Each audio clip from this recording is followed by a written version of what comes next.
Can you hear me? Tell me if you can hear me or not. Yes or no? Oh my gosh. Okay, I'm live.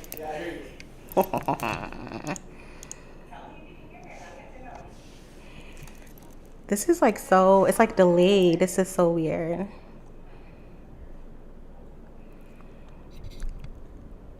I don't know. Oh, hey. I was about to say, I don't know if anyone is here. I can't see anyone in the chat, but I see people in the chat. Hey.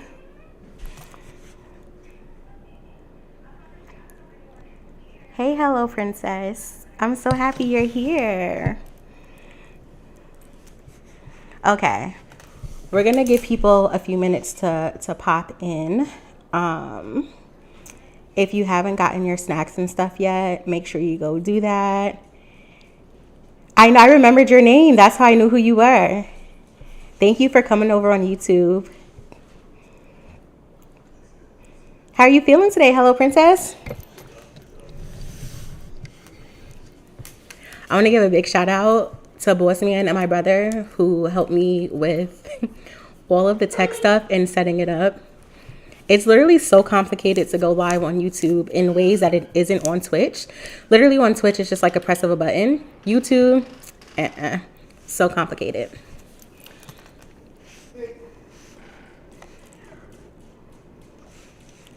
All right, let's see.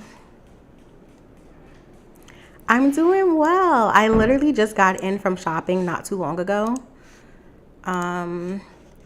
I went to go pick up, like, Target has some of the Valentine's Day stuff out, and they have those really cute pink, they have red ones too, but they have those really cute heart-shaped plates with the Threshold brand, I think it is.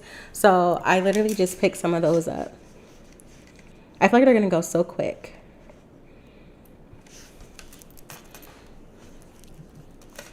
I tried to set up this view so you guys could see me like working over here, but it looks so weird to me. Like the lighting looks weird, but it looks so bright in person. You picked some up yesterday? Okay, good.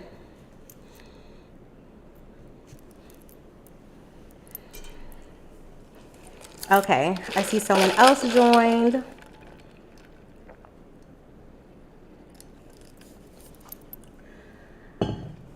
All right. I feel like I meant to purchase more magazines today because I collect my Vogue magazines, so I didn't want to cut those up, but there are some magazines that I use for like stuff like this. This one is a Harper's Bazaar. This one's old. It's a May 2020. It's a Demi Lovato one, but I just think she looks so good on this cover. She looks so good, but she's about to get cut up today. Well, not the cover, but the inside is definitely about to get cut up for sure. Hopefully I find some good stuff in there. I also have this Marie Claire, and this one is super old. This one is November 2016, and this is the Nicki Minaj cover. I feel like I had two of these, and this one might be the one I'm not supposed to cut up. I might have started cutting the other one already, but we'll see.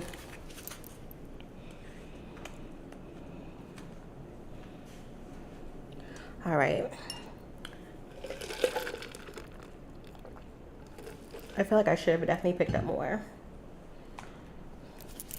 But let's see. I have all the supplies over here. First of all, this notebook, are you guys seeing this? Look how cute this is. Look at Bruiser. I don't know if you guys can see Bruiser down here. Let me move it up. Bruiser looks so freaking adorable. It's not even, I don't know, you guys cannot see that. This is the cutest notebook. Oh my gosh, this is such a good quote. This says, "Old ways won't open new doors." I love that. I wonder what else this notebook says. Stand out. Ooh, what does this one say? This says, "I'm worth it." This is such a good notebook for this. This is This is like very affirming. I love this. Okay, so I don't know. Usually before I do my vision board, I write down my goals, but I'm gonna do it in reverse order this year. The very first page says, whoever said orange is the new pink was seriously disturbed. I'm gonna start fresh on this new page here. Or maybe I will start writing some goals. Maybe let's do that, especially as people filter in. I showed this on TikTok, but I got the Happy Planner Glam Girl set and they were 50% off at Michael's. And so I picked up a couple. Oh, we have some more people. I hope people pop into the chat so I can see who's here. But you can also just kind of lurk. That's okay. Oh, these stickers are so pretty. Okay, like this one says absolutely spoiled. Duh. This one says glam girl. Oh my God, I love this one. This one says, we get so worried about being pretty. Let's be pretty kind, pretty funny, pretty smart, pretty strong. I believe that. And you know what? Yep, we're going to start off with goals because this sticker here has a place for you to write down 5 goals. So I think I'm going to save this very first page for some goals. I haven't thought a ton about my goals. I mean, one goal I know for sure has to do with my streaming. Like, I want to completely make this transition from Twitch to YouTube, and I want a schedule. I guess the thing that's like difficult about that is that right now, like, I'm on winter break, but when the semester starts, I worry that I will like kind of slack off, and I think that's going to be the difficult part, but we'll see. For those who just joined, we are starting our vision boards, and it may help if you grab like a sheet of paper, or even flip over. Like if you're doing a poster board, you can flip your board over, or if you're doing a virtual vision board, you can pull up your like notes on your phone or something and start brainstorming your goals. This will help generate some ideas and get your mind flowing so that as you're looking through magazines or as you're searching on Google for images, you can find things that align with your goals. So I was just sharing, I'm kind of doing this from scratch with you all. I usually would have done this like long before I started my vision board, but I'm going to be very transparent in the process and share with you all. And I know a lot of people feel like, oh, like the evil eye's watching. If you speak things, like people are like preying on your downfall.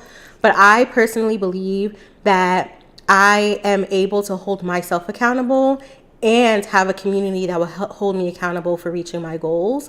And I truly believe that what's for me is for me. So I'm not worried about an evil eye. Like there's not a human on this earth besides myself who can mess up what's supposed to be for me. So I'm going to be very transparent and share my goals with you all. And you don't have to like chat in your goals or anything, but I do hope that you feel very comfortable in the space that you're in so I can really let the ideas generate. Yes, what's yours is yours. All right, so let's see. What pink do I want to write in? This is a new pen. I haven't used this brand of pens before. This is more like a Sharpie. This one's really fun and bright. We're going to start off with this one. So let's see. My first goal. Actually, I think this might be too thick for this space. Let me do a finer point pen. My first goal is, let me move the mic closer so that you guys can hear me well. Okay, my first goal is around gaming.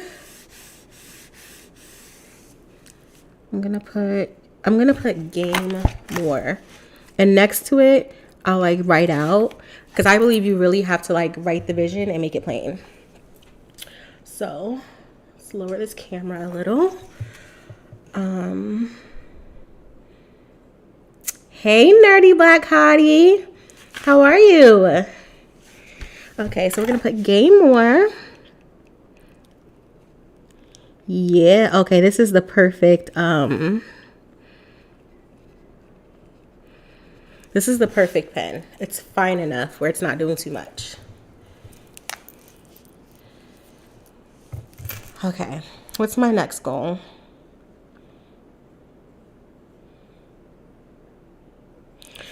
Okay, so my next goal is around like school. Thus far, I've been maintaining a 4.0 GPA, and I would like to keep that up as I enter the latter half of my coursework. Hey, Untouchable Queen. PhDs can take anywhere from 4 to 7 years. However, the way I've mapped out my coursework, I literally have an Excel sheet like a nutcase. The way I mapped out my coursework, I've been taking a full load of 3 classes every single semester. And so fall 2023, I will have finished all of my mandatory coursework, and then I will have room for about 3 to 5 more classes of choice from any department, as long as it's like 700 level or higher. That goes along with my dissertation research topic. And so basically after spring semester, which I'm registered for 3 classes, I will have a total of 4 to 6 more classes left, which means that really I could be done by next spring, 2024. And of course, it depends on how my dissertation writing goes, but I've been blessed wherein, like, when I got accepted into my program, what I wrote about for my personal statement, like my research topic, is literally the same. It's literally like what I want to study. And so any assignment in my classes where I can pull in that research topic, I've been doing that. So technically parts of my dissertation like are done. For example, my lit review, I had that as an assignment in one of my courses. And so I tied it to the topic. Like that's done. So I feel like, oh my God, hey B. Listen, I'm really trying to push through it. But everyone's like, oh, like take your time. For what? First of all, my stuff is fully funded, and it's hard to find funding. And so I want to make sure that I finish this coursework while I have funding, because I am not paying for this degree. So, okay, anyways, that long ramble was to say that like I want to maintain my GPA, but like also maintain like my authenticity within the program. You know what? Basically, I'm just going to write L Woods for goal number 2. And for me, I'll know that means that like I'm completely me, completely pink, but also smart, even if other people don't see that because of my outside appearance. So we're just going to write L Woods.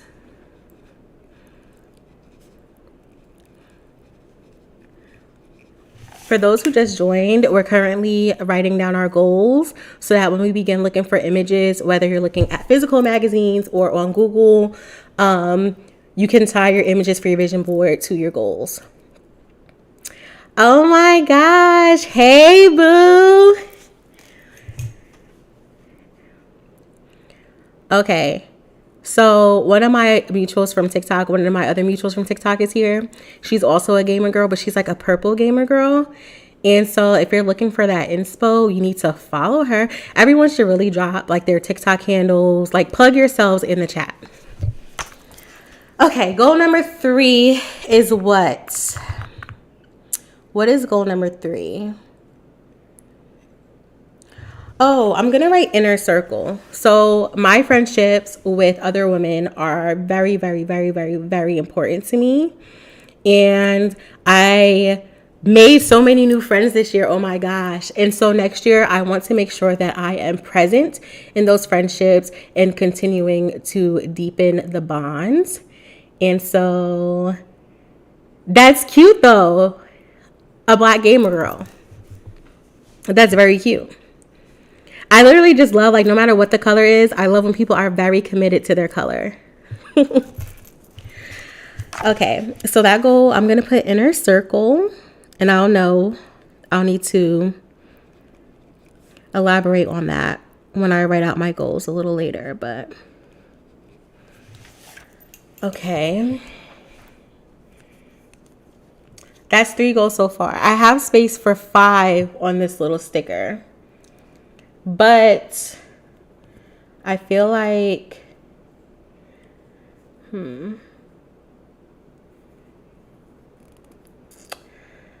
me think. Okay, so I'm in a relationship and we've been together for a very long time. And I don't know, like, I'm not a woman who sees marriage as a goal, right? But I guess my goal is to continue. We do want to get married, by the way. So yes, like, I want the ring. I don't think that's a goal though. My goal in the relationship is to, like, just continue to be friends, continue to have fun, and continue to, like, wake up every day and fall in love. How do I sum that up?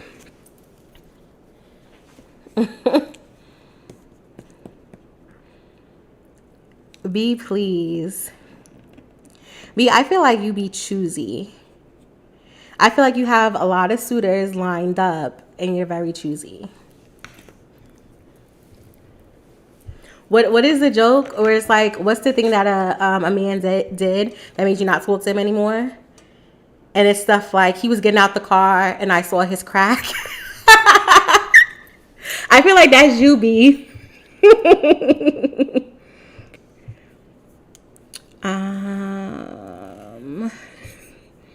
I feel like every little thing probably gets on your nerves. And why do I feel like that? Because that was me. Okay. I'm going to put maintain the love.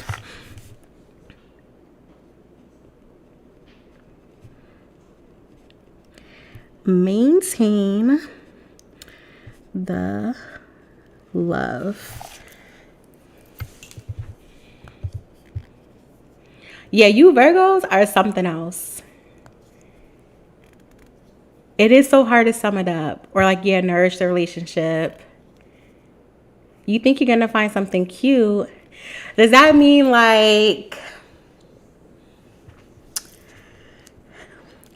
you have like a potential prospect, or are you just being hopeful? I need the tea.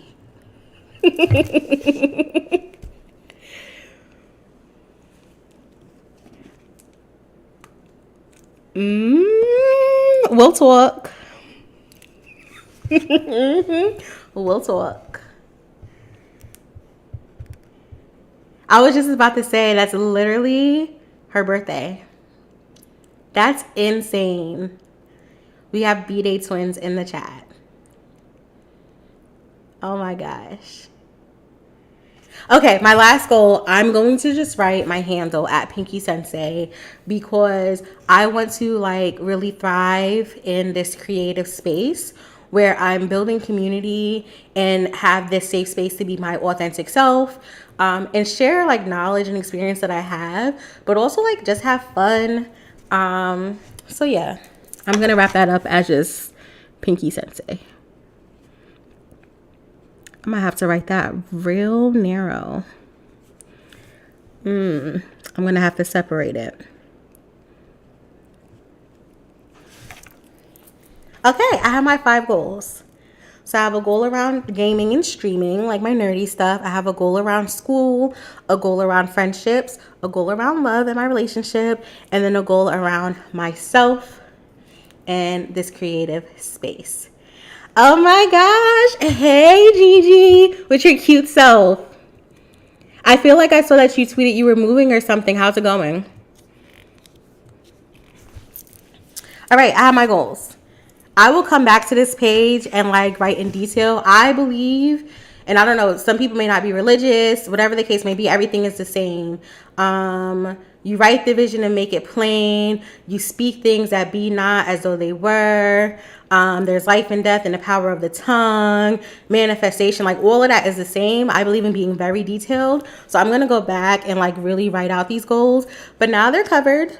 And so now I can start finding images to kind of represent these things.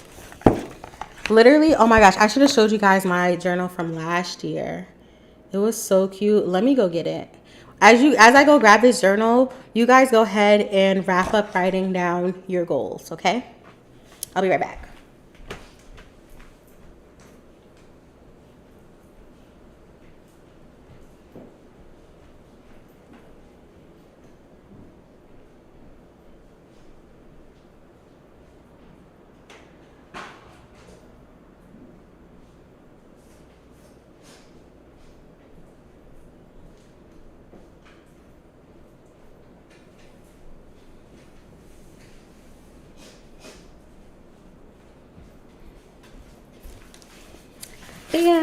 I'm back.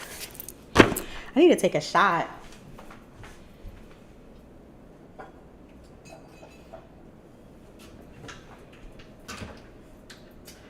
I don't even have my shot glass over here. Hold on.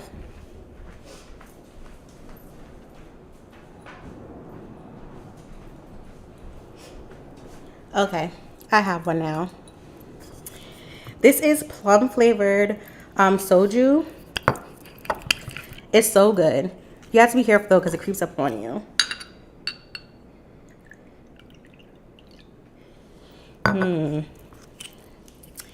But I also have strawberry and apple over here too. First of all, you guys, my setup back here is so cute. It's a Hello Kitty one.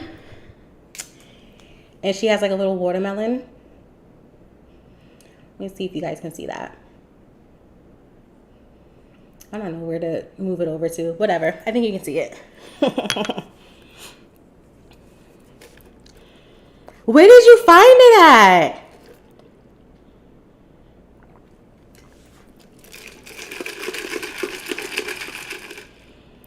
Okay, I'm about to make a mimosa too, but first I'm gonna take this shot. But let me take the shot and then I'll tell you guys. I'll ramble.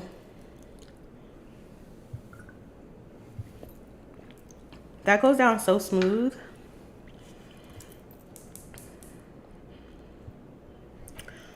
Listen, I don't need to be on the Sanrio website. They take so long to ship and shipping is so expensive. But okay, I'm going to show you guys these notebooks. So this one is from like 2014, okay? And 2014, this might have been 2013, honestly. It was like 2013, 2014. At the time, I thought I was going to go to law school. I wanted to be in the fashion industry since I was 10 years old. And when I first went to college, first of all, I got accepted to like all of the fashion schools. But I ended up at my HBCU. Best decision of my life. And I was a student in the fashion merchandising and marketing program. And so at the time, my goal was to graduate and then go to law school because I wanted to be an attorney in the field of fashion, right? So this one has like all of that stuff for that. So like this first page says, create your own happily ever after. I can't believe I still have this. Let's see. Okay, this is where I started it out. This is so raggedy. Fun, fearless life. No more basic. Winner's circle. Never settle for good enough. No excuses. Go big or go home. Have it all. Oh my gosh. Live your life. Surround yourself with positive people. Picture your life. Oh my, this is still one of my favorite ones. Let me see if I can move it up so you guys can really see this. Mermaids don't lose sleep over the opinion of sheep. I literally live by that. Like, that's so real. Really? Okay, B, so what made you change your mind?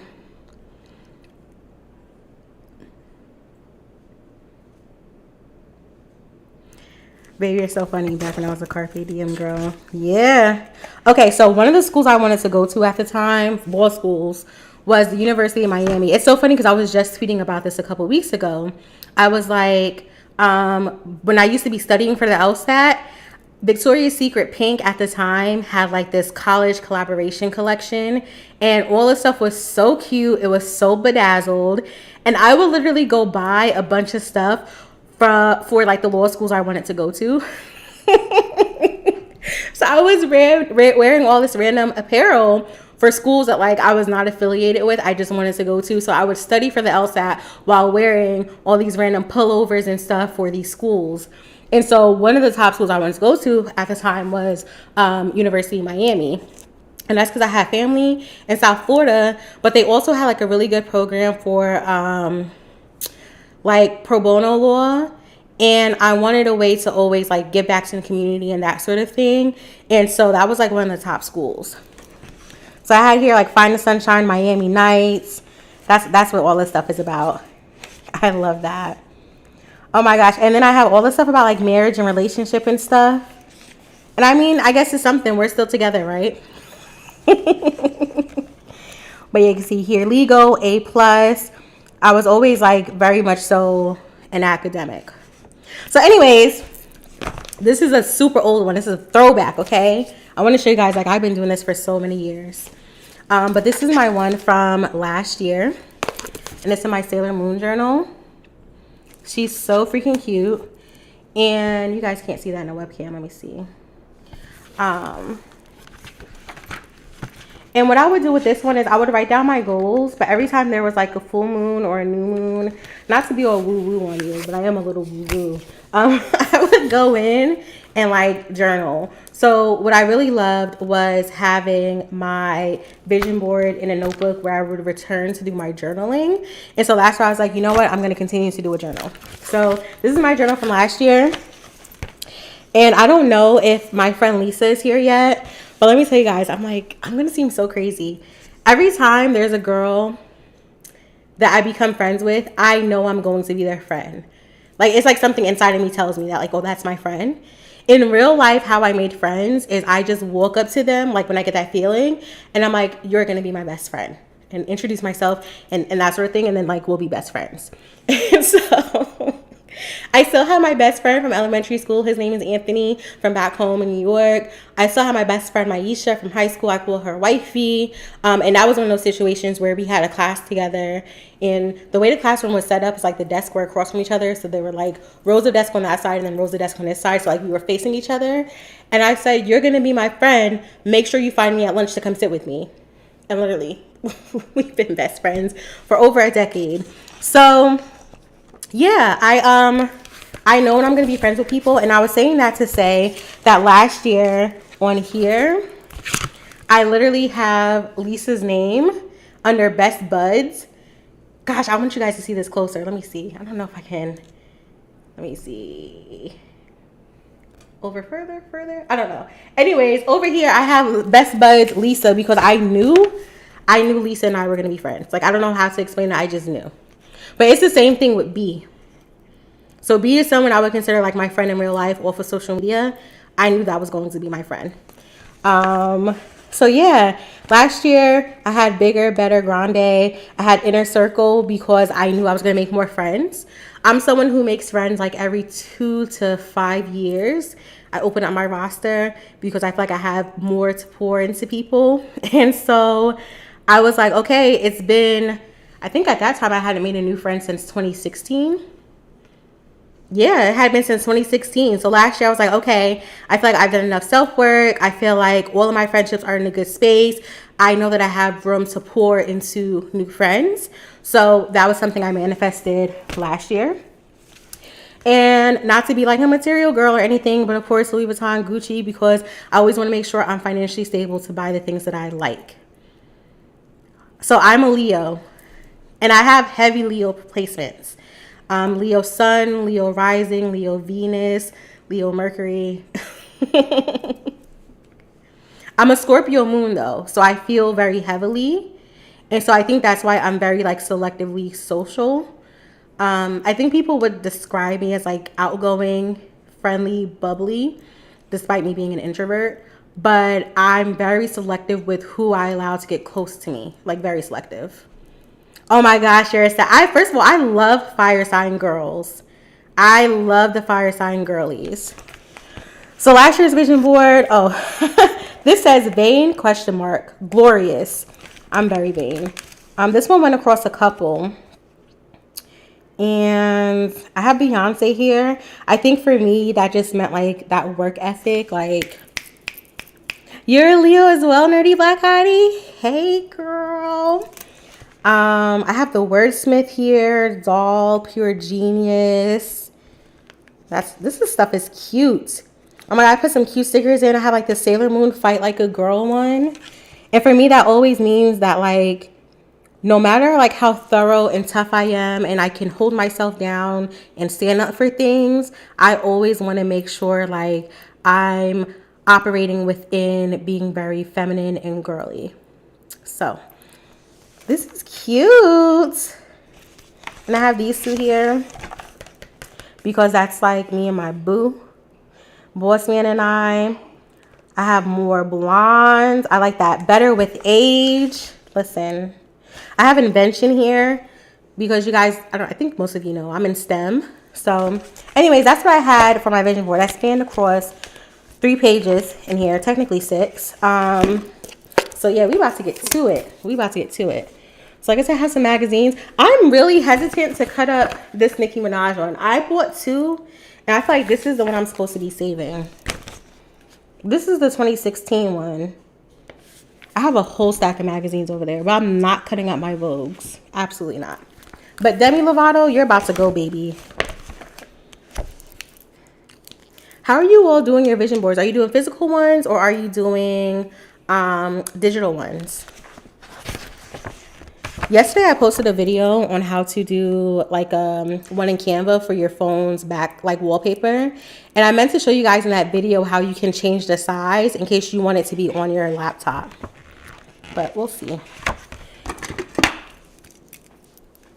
Digital, okay. Well, you guys about to be watching me struggle to cut. Louis Vuitton is always a yes. I think I want another Speedy.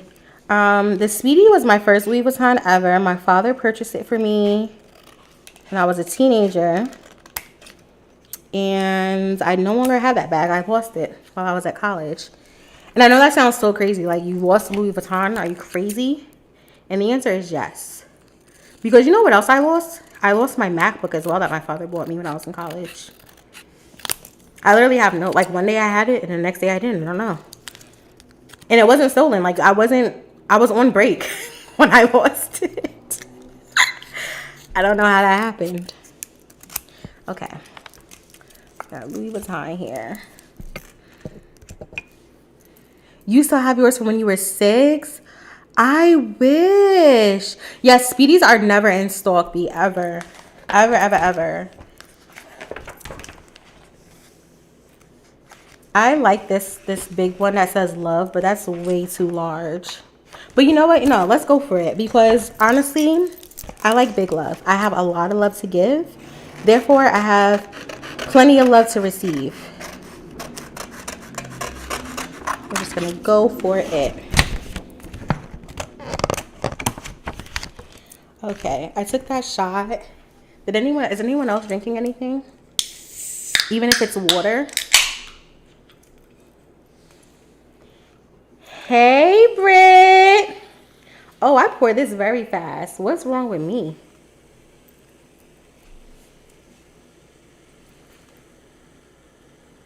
Oh, your daughter doesn't like it? I be wondering about that. I'm like, dang, if I have, I want kids. It's like when I have kids, is my daughter gonna like want my stuff? Or I don't know, even my son. Are they gonna want my stuff? Are they gonna be able to fit it? I'm only 5 feet flat. I'm very short. And Boss Man is tall. He is 6'1". His father is like 6'5", 6'6", I don't know. His brother is like 6'4". His mom, I think she's like average height. She's like 5'7". But I'm like, I wonder, why is this Chanel so big too? I wonder, I want a pink flap. But like my next, because Chanel keeps upping their prices, like my next big purchase, which I think is an investment piece, is a Rolex. And when I was visiting my father the last time, he was showing me his and like just basically talking about like how much it's gone up in price over the years and like how much it's worth now. And so I'm like, I think I want to, there's this pink, I think it's like called like the Pink Oyster or something like that, Rolex that I want. And it's honestly, I would say it's cheaper than a Chanel. It's like $6,000, $7,000 because at this point, Chanel lost their minds. I would probably do the Rolex before I do the Chanel. Fendi. Oh, look at that. See, this is why we talk about manifestation. I don't know if you guys can see this. Rolex right here. I spoke it up. We're going to cut that right off. I have, yeah, even pre-love Chanel is insane. It's crazy. It's crazy. I have the cutest setup for snacks And you guys cannot see it. But first of all, I'm sitting talking with my back to you guys. First of all, I have some crab meat here. So yummy. Let me move it up. And it's on this pink heart plate I was telling Hello Princess about. Then, look how cute this is. Literally, I'm obsessed. It's like, who even wants to eat when it looks this good? And then,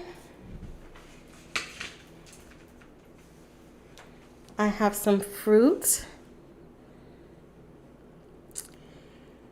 And, oh my gosh, for the holidays, there was this really good popcorn. It's like this peppermint drizzle popcorn or something. Look at this. It's so good. And the brand is called like something chaos or something. I don't know. So, and look at this little bowl. Isn't it so cute? I picked it up from TJ Maxx today. Okay. Let's see what else.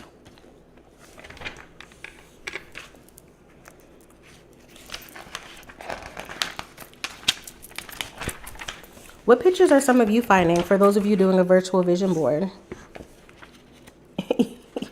Oh, and the grapes are cotton candy grapes.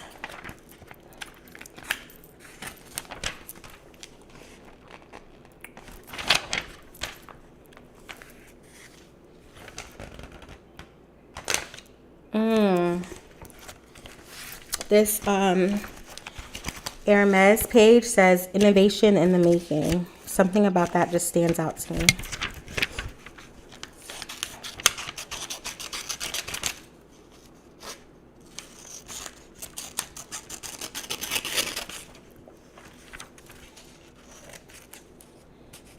Yep. You getting your pictures from Pinterest? I love Pinterest so much. I recently revamped my Pinterest because I've had my Pinterest account for forever, since the site first opened up. And I deleted a bunch of my old boards and stuff like that. And so I guess with that, people can follow your boards and it reflects as your follower account, but they're not technically following your account. I don't know, it's weird. Anyways, I say that to say, I be feeling like my Pinterest is weak sauce, and it's really for me to upload my mood board. But yes, they be stealing my posts on Pinterest. I will literally open up Instagram and be on my explore page. I'm like, that's my picture. Or I'll go on Tumblr. That's my picture. And they will not credit me. I'm like, what is going on?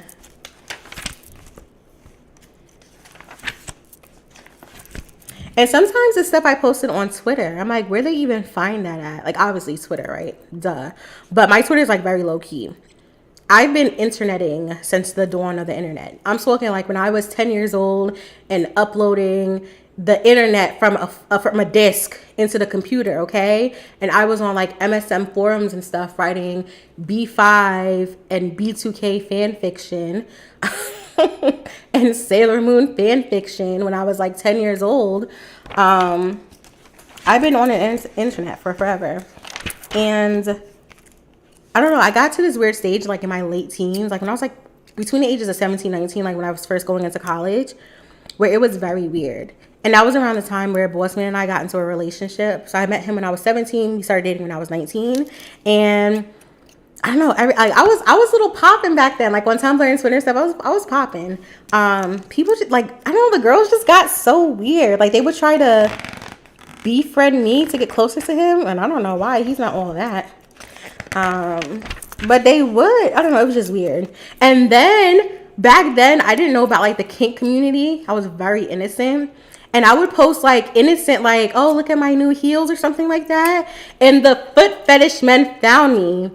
And when I say I was petrified, baby Key was petrified. Listen. So anyways, I've deleted so many old accounts. I start new. If I feel the block is getting too hot, I will delete an account fast. But I'm trying to get out of that because people be losing me. They never find me again. The must-haves. I kind of like this chapter 1 here. This is nice.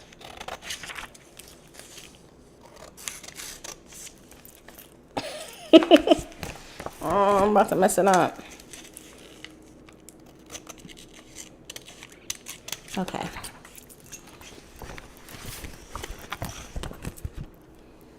Oh, whatever. My favorite fashion icon. Ooh. Let me think. So first of all, I was really sad yesterday hearing the news about Vivienne Westwood. I think beyond being a fashion icon, she was someone who like made an entire movement. And she was like really heavy in the community and such a great activist. And I think that shows in like not only her work, but even just like her sons. So one of her sons is, I think he's like a rated X photographer. And then the other one also works in like rated X work. He does a lingerie line. I don't know how familiar you all are with Agent Provocateur. Like, oof, I love their stuff. But anyways, like those are her two sons. And I think that it's like when you have kids who like get into like certain industries that are almost taboo, like both of your kids did, I think that's like reflective of your parenting style. And I mean that like in a good way. Like you gave them agencies to be themselves and like you're non-judgmental. And so I just think that she was dynamic overall. Like we really lost a great one. But when I was studying fashion, I would do a lot of projects on her, but also Givenchy. Absolutely love, love, love, love, love. Especially like all the work with Audrey Hepburn. My first apartment, when I went to college, like, and I was living off of campus, Audrey Hepburn was everywhere. It was like Playboy bunny heads. Let me tell you guys the story. There was a party and the flyers were on like little Playboy bunny heads. So like the front of it was just the head and on the back it had the information. And so I literally took a stack of those. And when I say those things were everywhere in my apartment, that is so tacky. Why would I ever do that? Actually, you know what? I have no regrets. I own it, okay? And then, so I had like Playboy bunny heads everywhere as decor, Audrey Hepburn everywhere, and my entire and both me will tell you, my entire apartment was pink and leopard print. And then there was like a collage of like fashion pictures from magazines just taped on an entire wall. I was living the life, okay?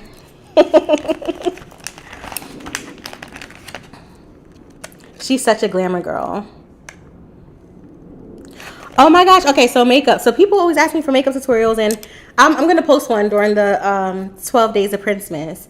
But so there's a couple things I may add to the shimmer. First of all, I like really dewy makeup. And so I make sure that like I'm using like an oil or something before I even put on anything. Lately, I've only been using tinted moisturizer, not foundation. So I think that adds to it. But my blush typically has shimmers in it. And then I also use, I have to think of the name of that product. It's by Fenty Beauty. I have to think of it. Fenty Beauty something. Oh, I have my phone right here. It's Fenty Beauty something. And then MAC, my favorite MAC product is the Extra Dimension Skin Finish. And they have different shades. I actually just picked up some more from their holiday collection for this year. But the Extra Dimension Skin Finish, it's my girl. What is that Fenty shimmer stuff called? It's not this. It's not this. Is this it? I think it's called the Diamond Balm. All over. Fairy Balm. I don't know. I be trying. Oh yeah, it's called the Diamond Balm All Over Diamond Veil. And so I also use that. I don't like that one as much as the MAC stuff, but I bought it because at the time I was like, let me support, you know, let me support my people. So I bought a lot of her stuff. I don't know that I repurchased that specifically, but the MAC, keep it on hand. So let me tell you something. Eyeshadow, You will rarely ever see me do eyeshadow. First of all, do you guys see? I have like a mile of space for my eyelid. I literally have no idea. It's almost like when God was making me, like she got a phone call or something as she was pouring my eyelid powder in and was like, oh shoot, and returned back to it. And by then it was too much. It's too much eyelid, really. So I rarely ever do eyeshadow. I like to play around with my waterline. I'll play around with makeup. If you go to my Instagram, like I will play around with makeup, but eyeshadow, rarely ever. This is cute. This says fabulous at every age. I'm about to cut this. I feel like this is multiple pages. I'm about to make a mimosa, you guys. And let me tell you, I'm about to put some tequila in this mimosa.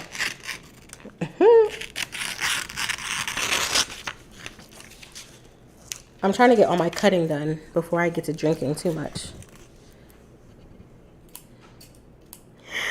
Hi, my baby.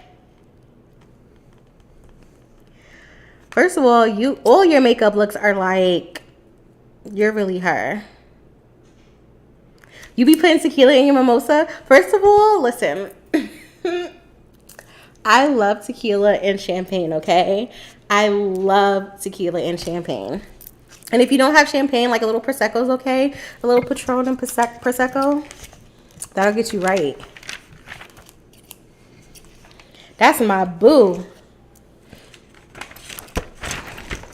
I was thinking about you today because I was in Barnes & Noble. Let me show you guys what I got from Barnes & Noble. And before I show you, I don't want to hear your mouth, okay?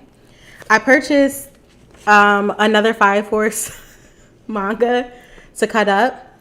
And I literally only picked up this volume because this is where my girl is, okay?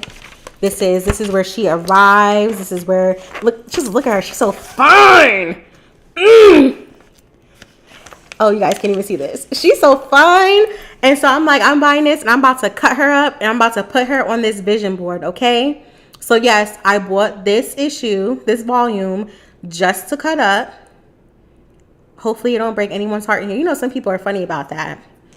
So anyways, that's what I was in Barnes & Noble for. But let me get to it. When I was in Barnes & Noble, I was looking at the K-pop stuff. Because Barnes & Noble, I know you like recently started your collecting. But Barnes & Noble sometimes has some exclusives. So you'll find some things, like you'll find a K-pop album where like it comes with an exclusive bookmark or something like that. And so I was thinking about you today when I was in Barnes & Noble picking that up. Because I was trying to decide if I was going to pick up an album or not. And I didn't pick up anything because I'm waiting for New Jeans to drop. First of all, I love every single song they've put out so far. And I love that Ditto is blowing up on TikTok. And so they're supposed to, like their actual album, because they released an extended play. The actual album is supposed to drop next week, I think. I really think it's like January 3rd or something. I don't know if that's still true or not. But I was like, I think that's going to be my next K-pop buy. Support the girlies. No, literally, they only have 4 or 5 songs out.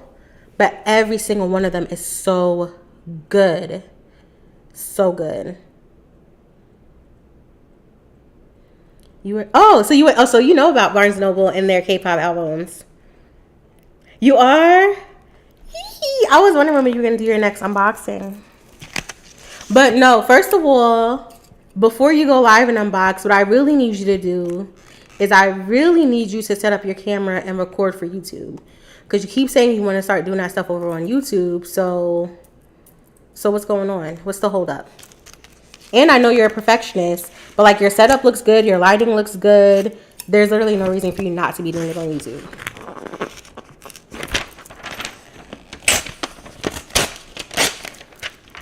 Okay, this says discover what's good. I like that. Let me tell you guys, okay. I had a dream the other night. First of all, I rarely ever dream. And I had a dream the other night. I did not like this dream. And what I really don't like is that I remembered it when I woke up and I still remember it enough to tell you guys. No, listen, I want you to post YouTube video. Do a YouTube video that is evergreen content. But I'm happy you started posting your shorts. YouTube shorts is like hard to figure out. It's real hard to figure out. No, thank you. Thank you. But okay, so in this dream, like some of the people in this chat are active on like anime Twitter. And I had a dream, and it's like I'm semi-active. I told you guys I'm selectively social. So like I just be observing from afar, and I understand how certain things move and how certain people operate and who's clicked up with who. Like I get it. But I had a dream the other night that some people who, I wouldn't say they're my friends, but you know what's so crazy? Sorry to, it's like I'm a little bird right now.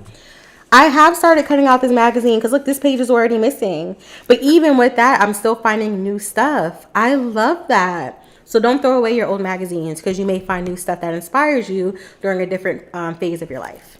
Anyways, I had a dream that they were in a group chat talking cash about me. I said, what is this, honey?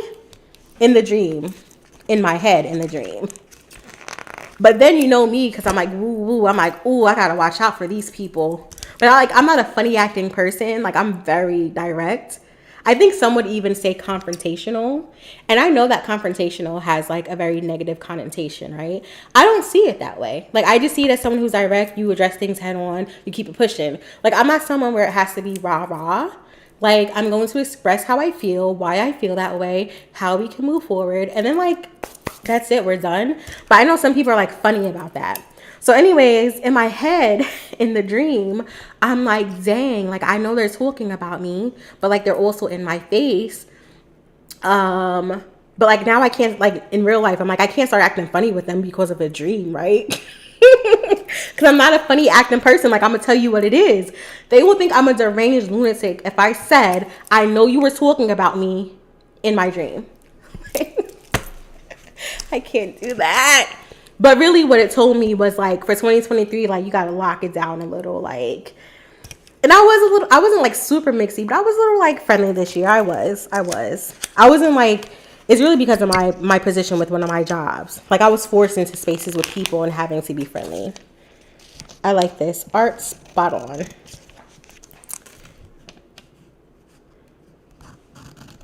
I be believing my dreams.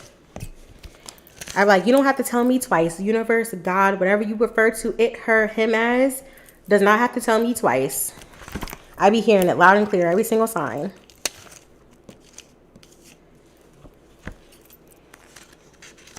You're superstitious. See, I okay, good.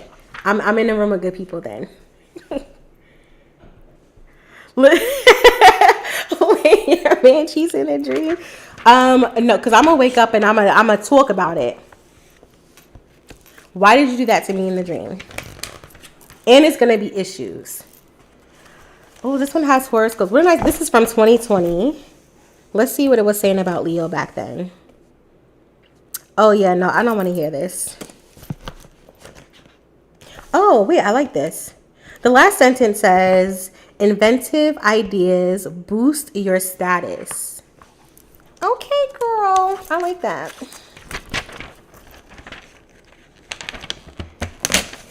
Yeah, I don't know what to make of that. That dream was like really, I was like, But it's a message. You dream a lot, Gigi? And you remember, I rarely ever, and I know some people say, oh, everyone dreams, you just don't remember them. So fine, maybe I do dream and I just don't remember them. So I rarely ever remember a dream. So when I dream and I remember it, I'm like, oh, it's a message. But like literally, have you ever had like pregnant dreams about someone being pregnant and stuff like that? And then they be pregnant? Like that happens to me. I'm like, and I tell them, I'm like, I had a dream you were pregnant. And sure enough, they were hunching.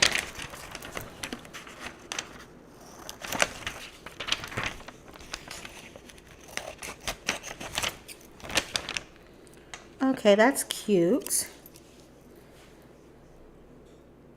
Yep, should have listened the first time.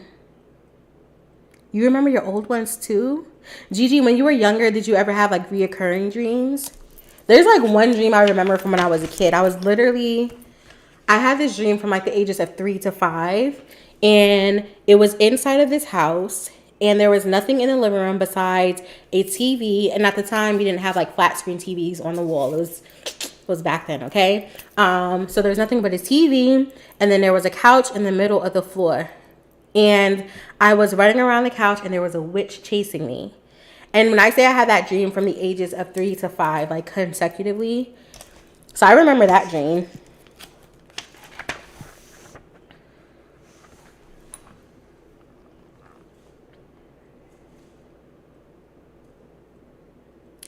See, yep, that's real B. Ooh, and you be getting deja vu, Gigi? Gigi, have you ever like read any books about like interpreting dreams, or like spoke to someone who does that?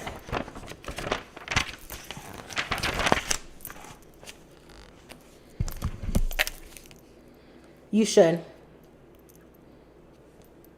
I told you I'm not trying to get like too woo woo on you guys, but first of all, I need to, as I'm saying this reminds me, I need to go ahead and set up an appointment with my astrologer. But I do not play with seeing my therapist and seeing my astrologer. And let me tell you guys, therapy, if you don't have a therapist, because I used to be somewhere I was like, I don't know, like my life's good, I'm fine, like I don't really need a therapist. And then I lost a family member, and so I need a therapist to help with the grief, right? Because I wasn't coping in a healthy way. I was like almost moving on with life as if nothing had happened, which apparently is not healthy. You're not supposed to do. You're supposed to feel your feelings. I'm like, who has time for that? Like, I don't have time for all that. So that's why I started seeing a therapist initially. But it's just super helpful just to like chat. Just chop it up with someone. So if you don't have a therapist, look into that, especially if you have like insurance or something. Definitely look into that. Now, it is like dating. Like, you really have to kind of search and try some on for size and kind of see how it is. But I love my therapist. She's a New Yorker like me. So already, like, she gets me. Because I live in the South and I go to school in the South. And my way of communication often isn't received well here. And so, yeah, she just gets me. And she be quick to check. And she's a Black woman, obviously. But she be quick to check me, too. Because I be telling her stuff like that boss man does that gets on my nerves. And she'll be like, but you know you caused that, right? And I'm like, what do you mean? Or she'll be like, did you really say that like that? The way you just said it to me? And I'm like, yeah, I'm like quoting it back to you verbatim. And she's like, why would you ever say that to him? How did you think he was going to receive that? And boss man is from the South, right? And so I definitely have to like be cognizant of my communication style and that sort of thing. He's also a Scorpio. Again, I'm not trying to get woo woo, but he would never admit this, but he is like a moody water sign. And I shouldn't say moody, because his mood is pretty stable, but he is like, I would describe him as emotional. Like, I can tell when the littlest thing like puts him off. And I can like feel the change in his mood. Even if like no one else around us can, I can sense it. So I be having to check myself. Anyways, my therapist, she be checking me. I'm like, okay, fair. I feel like I need to put something on here about some skincare, because I don't play about my skin, okay? And I want to make sure I have beautiful skin in 2023. Let's see.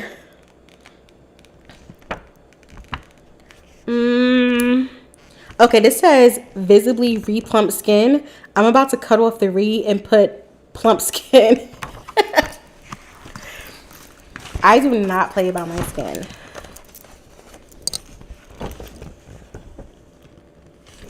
I honestly, V, I feel like you do need a Southern man. They handle us in a way that's like, it's what we need. Like, they're not too much with us. So I told you guys I'm still best friend with my elementary school best friend, Anthony. And he still lives back home in New York. And when I be talking to him, he's so rough with me. Like, he'll FaceTime me and my phone's always on Do Not Disturb. And he'll text me and be like, answer your phone, bum. It's like, why are you talking to me like that? I'm a baby. I'm a delicate, fragile baby doll. Like, why would you ever say that to me? The Southern men, they don't be talking like that.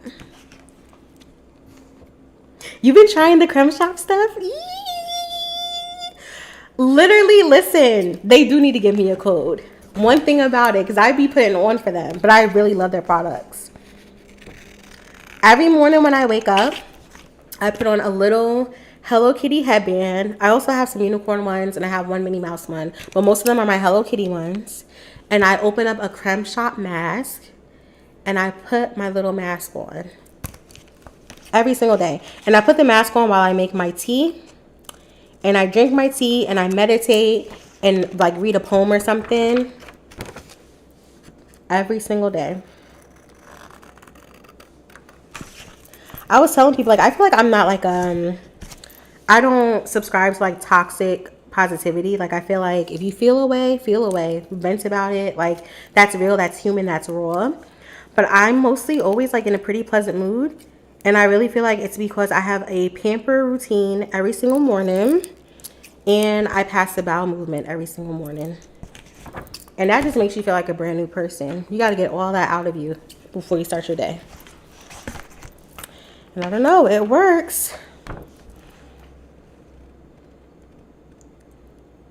Like, they are so mean.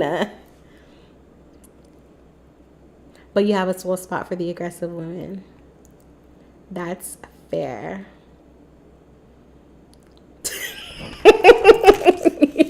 You need more fiber in your diet. Let me tell you, it's so bad that like, ooh, this says vitamin C. That's real. I wish this said vitamin D. It's so real that like, okay, so Wednesdays are my day where I have no meetings at work. And so sometimes I like to like work like different hours. Since there's no meetings, I can be online later on that day. And so my OG hairstylist, I drive out of town to go see her. And I will drive out on like Wednesday mornings. And my appointments are usually at like 9:30. And so I need to be up at like 6, out the house 7-ish to get there in time. And when I tell you guys that sometimes that messes up my routine, but I'm not, my body will not let me use the bathroom like at a gas station or something outside of my home. So I be like thrown off for the entire day.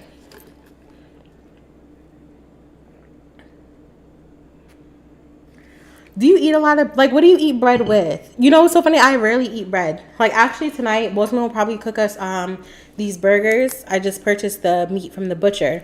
And I won't eat buns, like, with my burger. Like, I'll just eat it with a fork.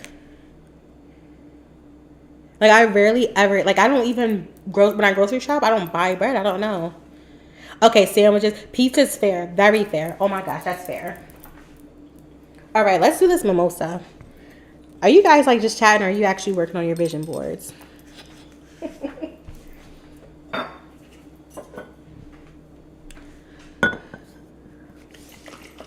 me move some crap out the way. I'm happy I decided to do this in the kitchen, because I would have, it would be a mess up there in Barbie world.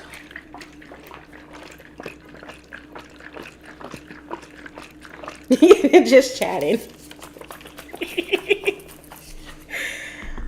Okay, so at least someone's multitasking, because I'm trying to multitask, but really, I'm chatting.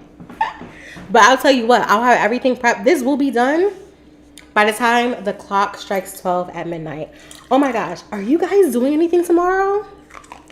Okay, so I'm live streaming on Monday, actually. Monday at 2 p.m. to play Bratz. You're cleaning your room. Okay, so you're going to do the vision board on the week. See, that makes sense. I think that that's good, because I believe that you should bring in the new year with a clean space. And so I agree with that. That's good. Okay, for this mimosa, I'm adding in this sweet peach mango drink. She's sparkling. Okay, that's a lot of drink. And I barely put orange juice.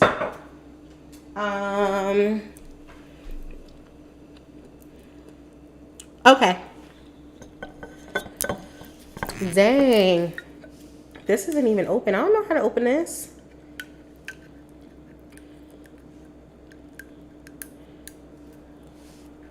Okay, I feel that. You lost your car keys? Oh my God. Oh wait, I can open it. Wow, look at that. I'm a strong black woman. Wow. Wait, is this open? It's still not open. Oh my God. Why is everything... How do people survive trying to open stuff? Ooh, I think I got it. I got it, baby. Thank you. Yes, you did. You know you like helping me. I was sure enough about to come to you too and ask you. Okay, we're gonna put in some tequila. That's a lot. Okay, relax, Key. Now I'm gonna need more orange juice. It doesn't even look like I put any orange juice in it. And look, I did. It doesn't even look like I opened this stuff up. Okay, let me put more in. I usually don't like too much orange juice in my mimosas, but I put too much tequila. Okay, let's eat some crab. I feel like Sweetie, she loves her some crab.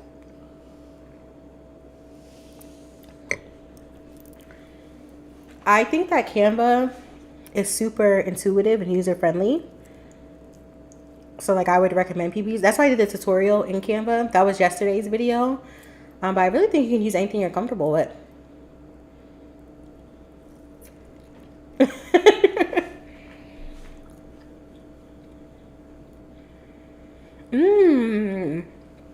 Good notes on your iPad. Literally, I live by my vision board.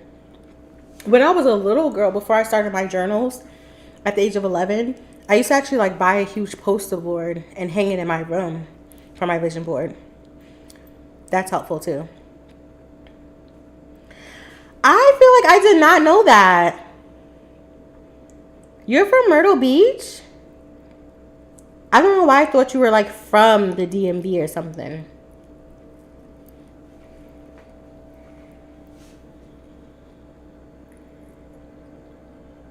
Yes, please show me. I feel like I can't eat and stream. But I'm like, I have not had anything to eat today at all. I just literally left the house and went to Starbucks and thought I was doing something. But I'm like, if I'm drinking, I need something to eat. I did not know that.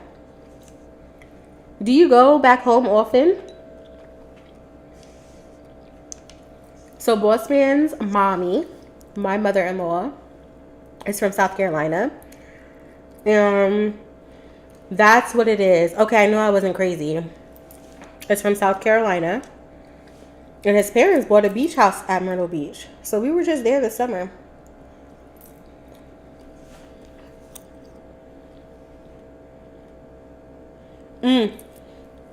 Yes, I love that. Print it and put it into a frame. Yes, yes, yes. Hey, baby. How are you?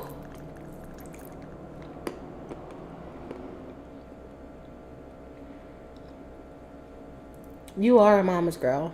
I love that, though. You take your cat with you when you go back home to South Carolina?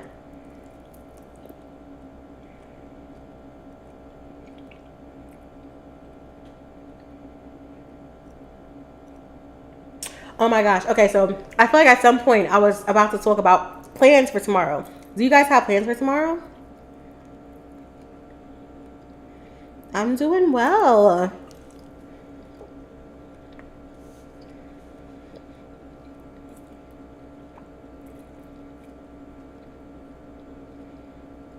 I was tweeting the other day.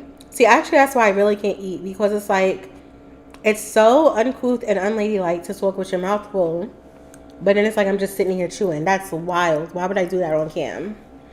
Some people like that, though. Anyways, I love New Year's Eve. It's one of my favorite holidays. in order, it's Christmas, Valentine's, and this does not include my birthday because my birthday is first and foremost, okay? My birth month is first and foremost. But after that, it's Christmas, Valentine's Day, New Year's Eve, and then the 4th of July are my favorite holidays. And first of all, do not try to be funny about the 4th of July because we know black people, the 4th of July is something totally different, okay? Okay? And plus, my people helped build this country. So even if I wanted to celebrate the country, I'm celebrating my ancestors and the work they put in. I'm honoring them, okay? But no, seriously, I love New Year's Eve. And every year I do something for New Year's Eve. But obviously for the past 2 years, because of the pandemic, I was in the house. And I still look cute because I really believe in like bringing in the new year the way you want to show up for the new year. So I don't never want to show up no raggedy bum or anything like that. Like I need to give glam always, in all ways, okay?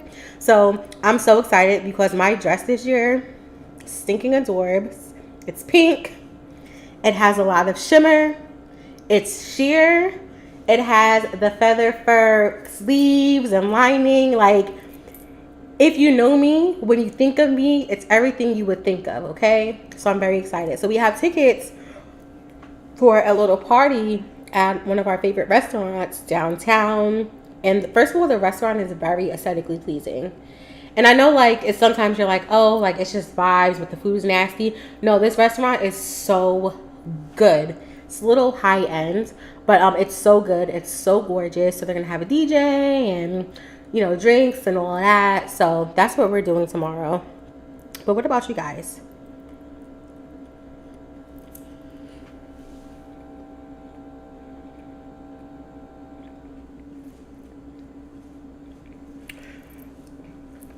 Gigi, you live in Texas, right? Because I remember for DreamCon, you were saying you were driving. So I assumed you probably lived within the state. I've been to Texas so many times. Obviously, DreamCon, right? For work. But I actually lived in Texas for a little bit. My father was stationed there when I was like 7 or 8. And he was stationed Fort Hood, Killeen area. And so we used to do a lot of trips to like the Riverwalk and stuff like that. And then for work last year, we were at South by. And so we were in Austin. So yeah. I used to travel work a lot with one of my old jobs too. Dallas, Houston.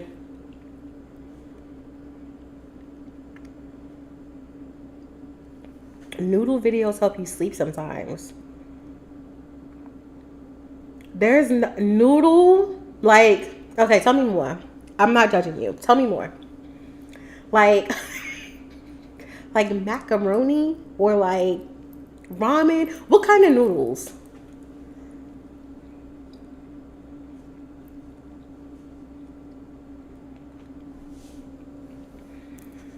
Oh yeah, so like you a real like Texas girl then. Texas has all of the baddies.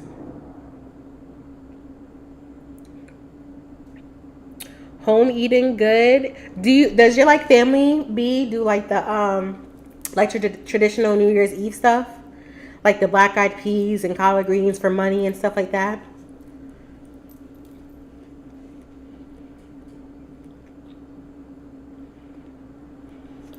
Let me tell you guys. I feel like I'm in a safe space so I can see this. Say this. Oh yeah, so you're gonna have a year full of prosperity. That's fine. Cause I like New Year's Eve at home too, but like last year was like at home, like it was just us because of the pandemic. But like if I go back home, like to see my father and stuff, and they do like something at the house, I love that. Potatoes, like see good, and that means you're gonna have a good year. All right, that's the way to bring it in. 1 year, the worst year. I shouldn't say this. I'm gonna say it because I'm me. I've already started, so I'm committed. 1 year. I bought in 1 year as an adult. I bought in New Year's Eve at church.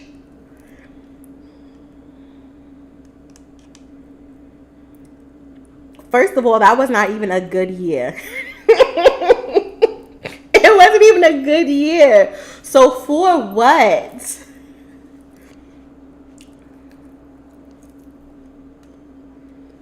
I think that was 2017 going to 2018.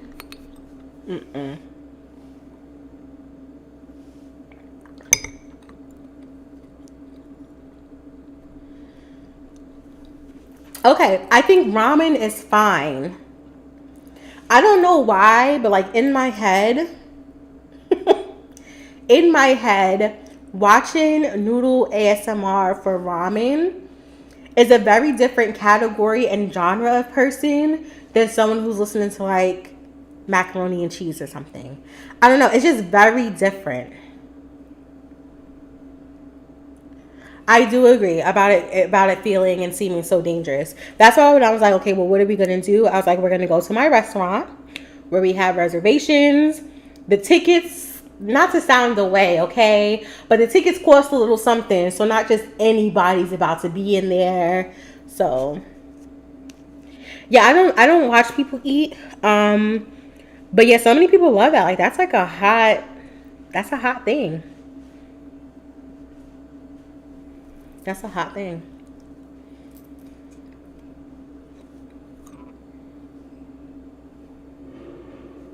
This is so good. Oh my god. Okay, I need a napkin. And we really need to continue. I feel like I want another shot. Which flavor should I do? I have plum, strawberry, and apple. Which shot should I do?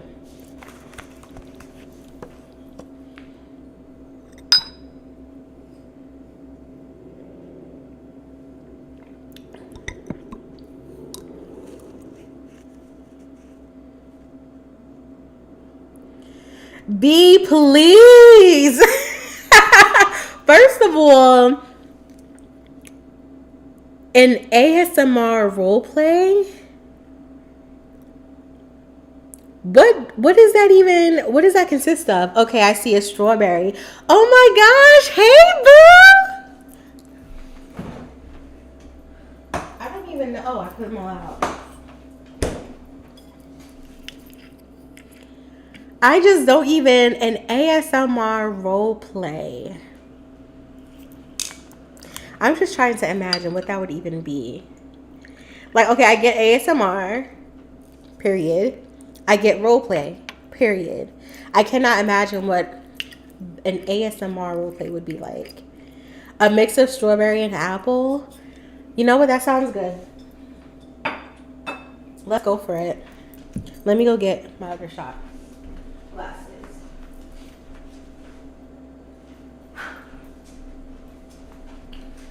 All right, so we have more Hello Kitty ones. We have, I guess it's like an orange and a pineapple.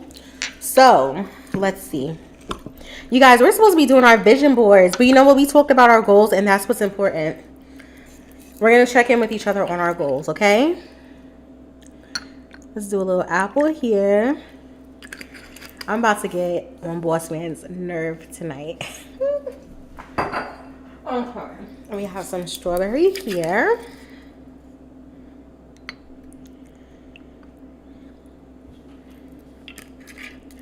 Moonlight Cottage ASMR. That is, B, you're just so freaking cute. See, everyone wants it. Everyone wants to see the video. Okay, now I got all these. I got 3 different shot glasses here. That's not proper grammar. I have 3 different shot glasses. I'm going to do a plum one here too. We're just going to do all 3 of these shots.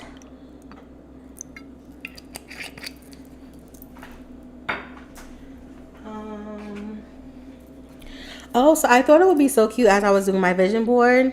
I didn't think this through, obviously. I thought it would be so cute to bake a cake.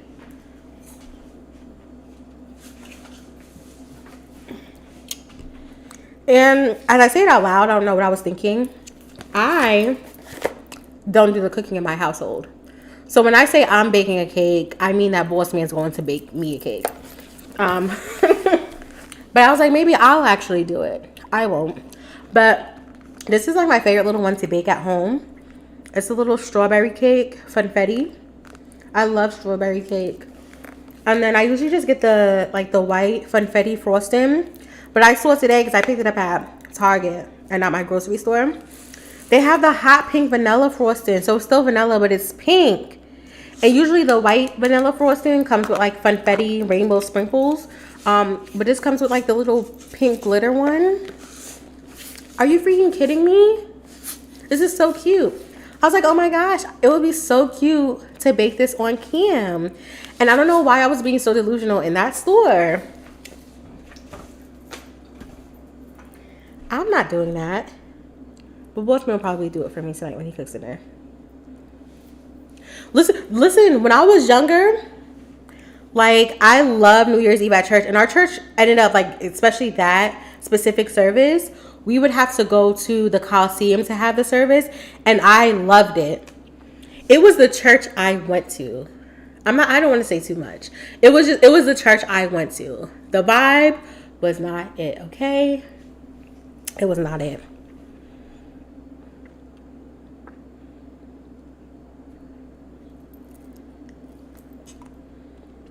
It makes you nervous. They sound like a paper cut.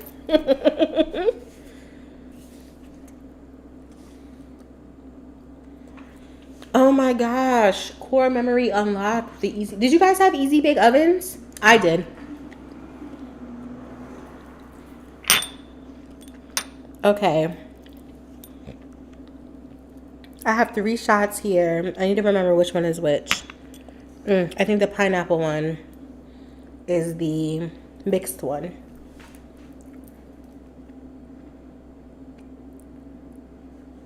Oh yeah.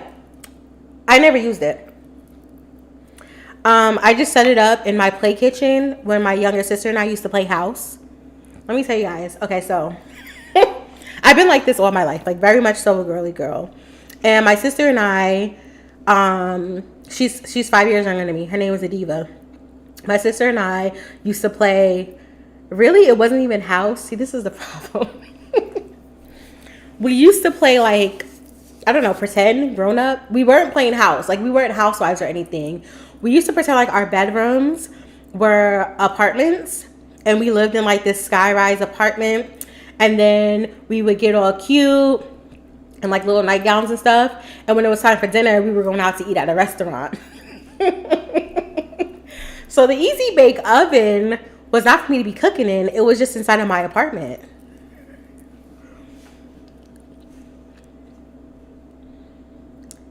Gigi, you was eating the cookies? I feel like they were edible, but were they edible?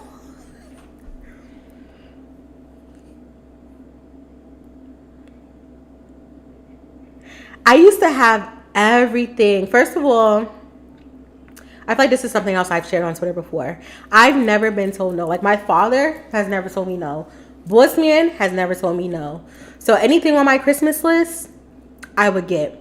So I used to have everything.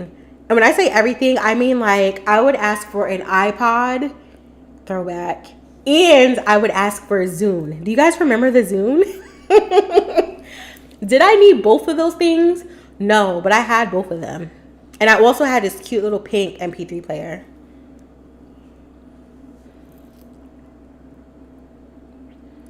You had a funfetti rainbow cake for your birthday? So did I. Okay, so I had 2 birthday celebrations.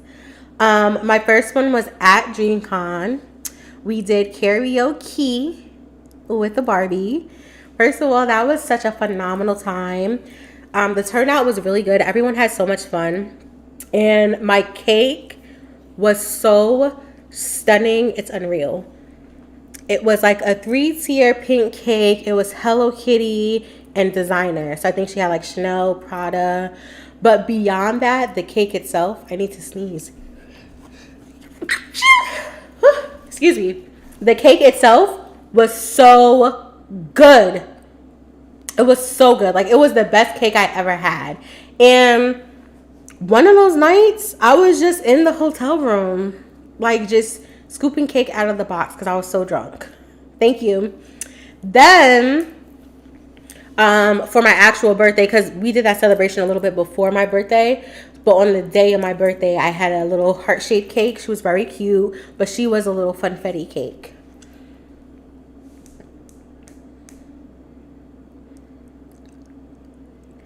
But yeah, I had all that stuff as a kid.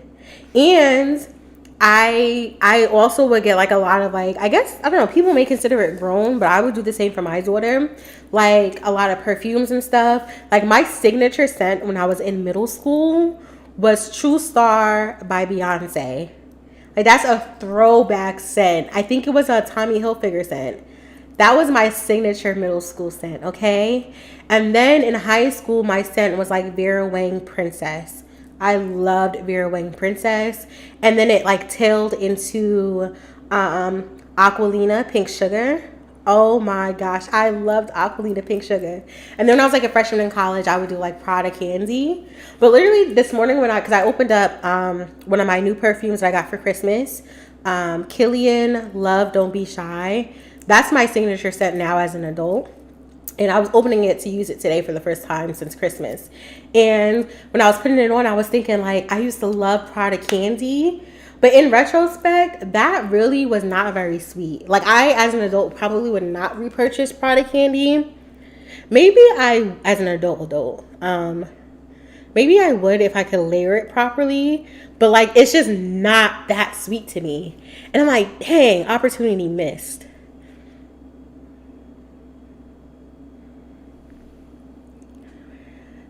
Ooh. Did you have to put it in like super early, your Publix order? I've gotten some cakes from Publix before. You love Princess as well? I never tried that. Sarah Jessica Parker said, huh? You wear Princess by Kelly? That's so you.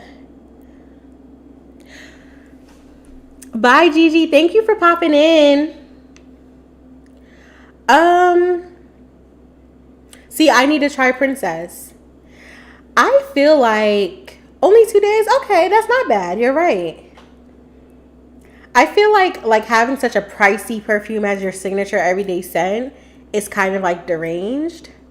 But like also, I'm not going to do anything else, so. Okay, so we have these shots here. And I also have this drink.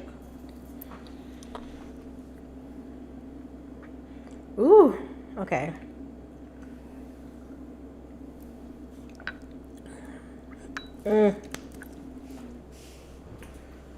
Life is too short, you're right. I be living every single day like I'm on TV. You're coming to DreamCon? Yay!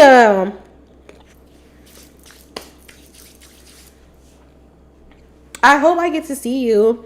I be on the move at DreamCon, so a lot of people don't get to see me. Like when I say I be on the move, like I be moving. But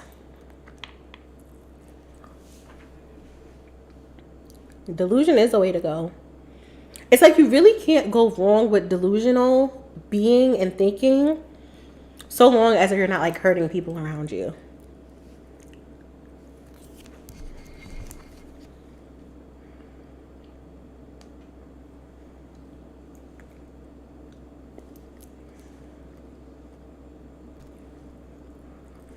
The plane ticket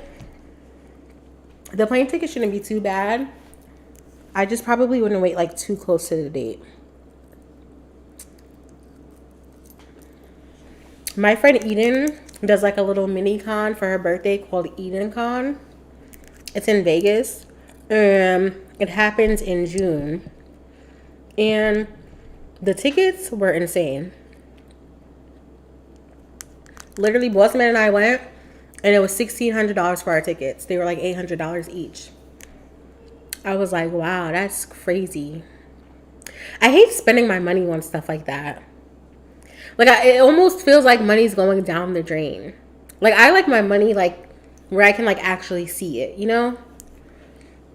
To an extent. Because I will easily spend like a lot of money like going out to eat and stuff. Like fine dining. I hope so too. A couple of my friends, like they were all supposed to like fly out and see each other and stuff. And I saw like flights and stuff were canceled. I felt bad.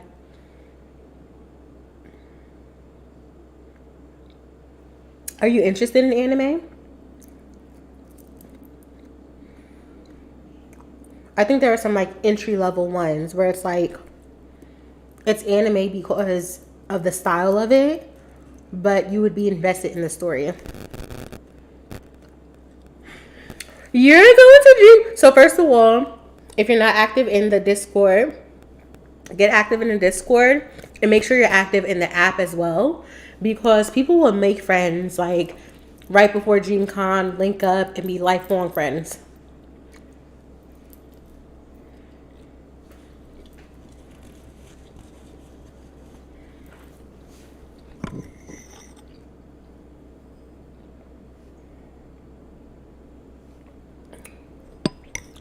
This is crazy strong. I don't know what I was thinking. I know what I was thinking. Yes, there's a Discord. Don't get me lying. Hold on. What is the name of it? I'm supposed to know stuff like this. I literally just like do my job and try to stay out the mix. But there is a Discord. It's a public Discord. And a lot of times you'll find out stuff before the public if you're active in that Discord. Really? See, I've been slacking on my job. Maybe I should tweet it out.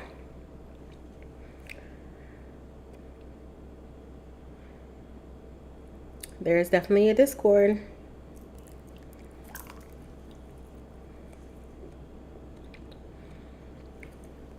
Do you go to cons alone?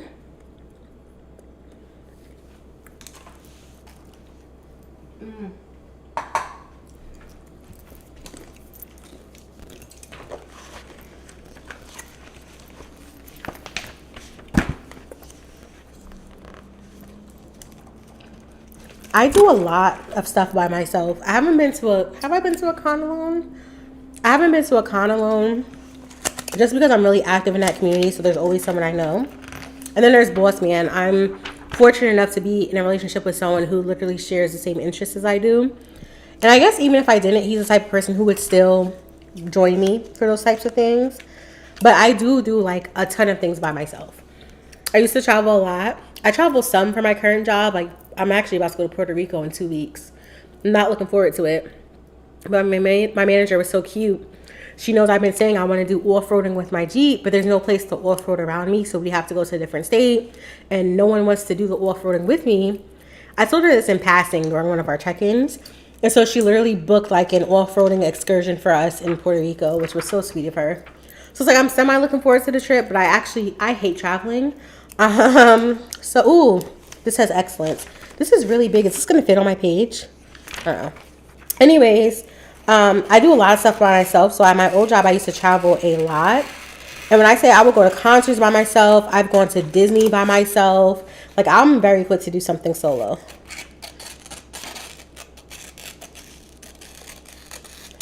Oh, I don't know if I'm gonna be able to cut this here. You love B5? Do you remember their names? Who was your favorite? Let me tell you something. Okay. I loved B5 and I met them before. I'm really about to tell myself. I met them before and like got their autographs and everything. And I got like their beverages, like the water bottles and stuff they were drinking from. One of them, I think it was Kelly, had a Mountain Dew. And when I say I had that stuff on like a shrine in my room.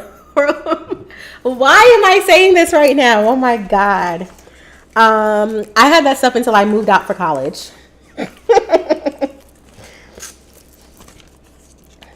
I loved B5. You could not tell me I wasn't going to marry one of them.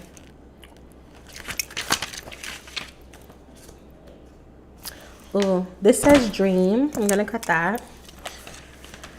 Whew. Tomorrow, I'm going to wake up, do my hygiene routine.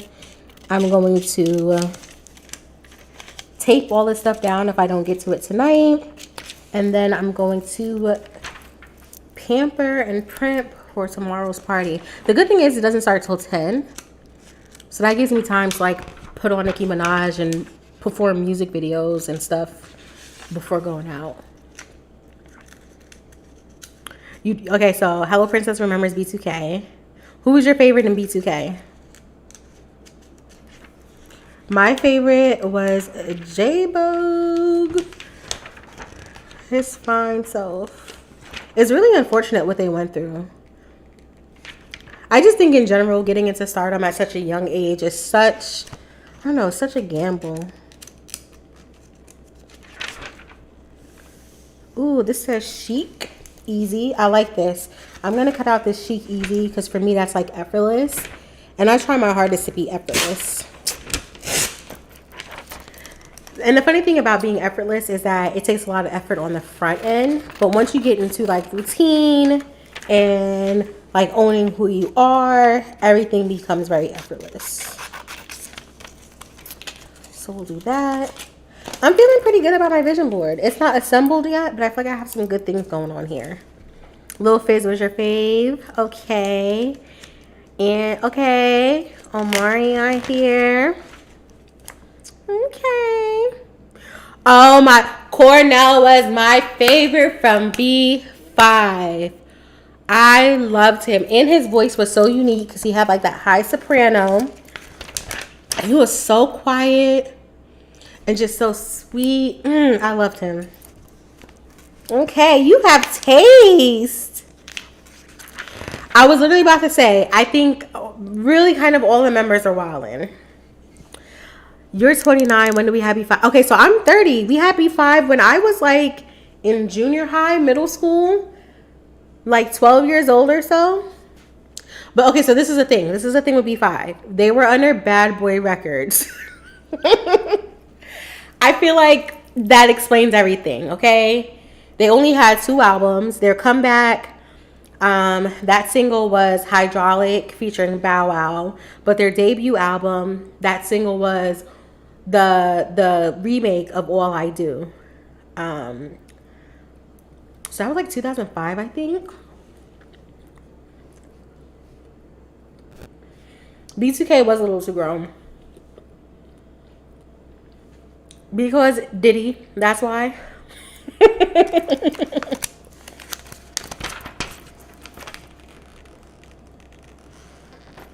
This says the face of fashion. This made me think of B. Because B, I know you want to get more into your fashion content. Oh yeah, you can see it. You want to get more into your fashion content and stuff. So. Smitten. I was with you.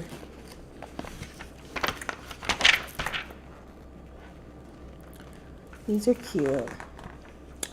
Oh, this other side, I'm about to show you guys. This other side just has some fun art stuff.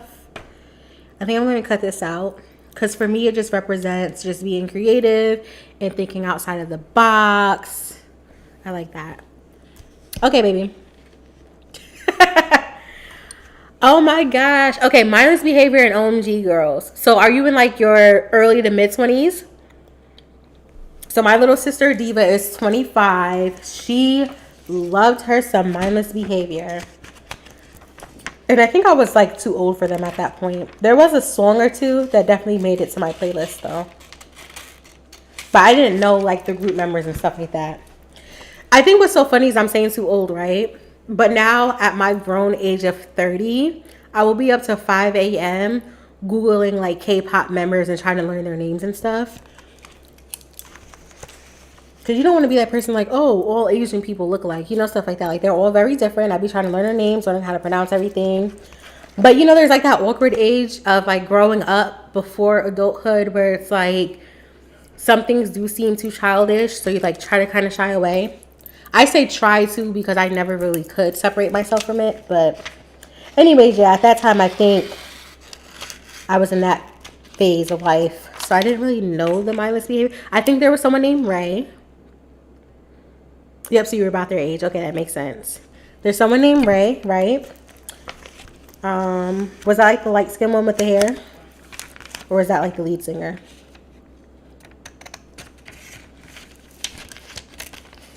I don't really remember. The OMG girls, one of their songs was in my playlist. It was like Where the Boys At? That was them, right? I thought that was a cute song. I like that. I also really like their style. I was in college at the time. And I had pink hair when I went to college. And I was the only, like, I feel like now seeing stuff like this is like the norm. But back then it was like only like alternative people kind of did like the wild crazy stuff. And so I had pink hair. I was the only person on campus who had pink hair. Only person like with other colored hair, really. And I thought it was very cute when the OMG girls came on the scene with their colors and stuff. I love that for them. Ooh, this says gold standard. I like this. I used to have so much fun with my hair. My appearance overall used to be so much fun. Then when I started teaching, it's like I had to tone it down a lot, especially since I was teaching. I went to school in North Carolina. And so I started teaching right after I graduated. And the code of ethics for teaching is like you have to be a role model 24/7, 365. Basically, like you're always on the job, even when you're not on the job. Okay, so you started college 2015. Okay, so I was done with college then. So exactly. So I was done with college then. But at this time, when I entered college, Rihanna was going through her Loud era. So she had the red hair. And like if you do like any research on that, like that was such a big deal. Like everyone makes such a big deal about that red hair. And now it's like any singer rapper, like on a random Tuesday, they'll have some random color hair and then they'll keep it pushing. But like that was a big thing back then. Yes, blue and green hair in college. I love that. And then the pink bang in high school. Yep, I used to do like jet black with like pink all in the front, where I would do like ombre into blonde and pink. I used to have a nose to ear chain. This to be wild. But yeah, when I started teaching, I had to tone like all of that down. I used to have like piercings, and I took some of them out. Nikki had pink hair jumping. Oh, you did a shaved side in the Cassie era? Okay. You're really an it girl.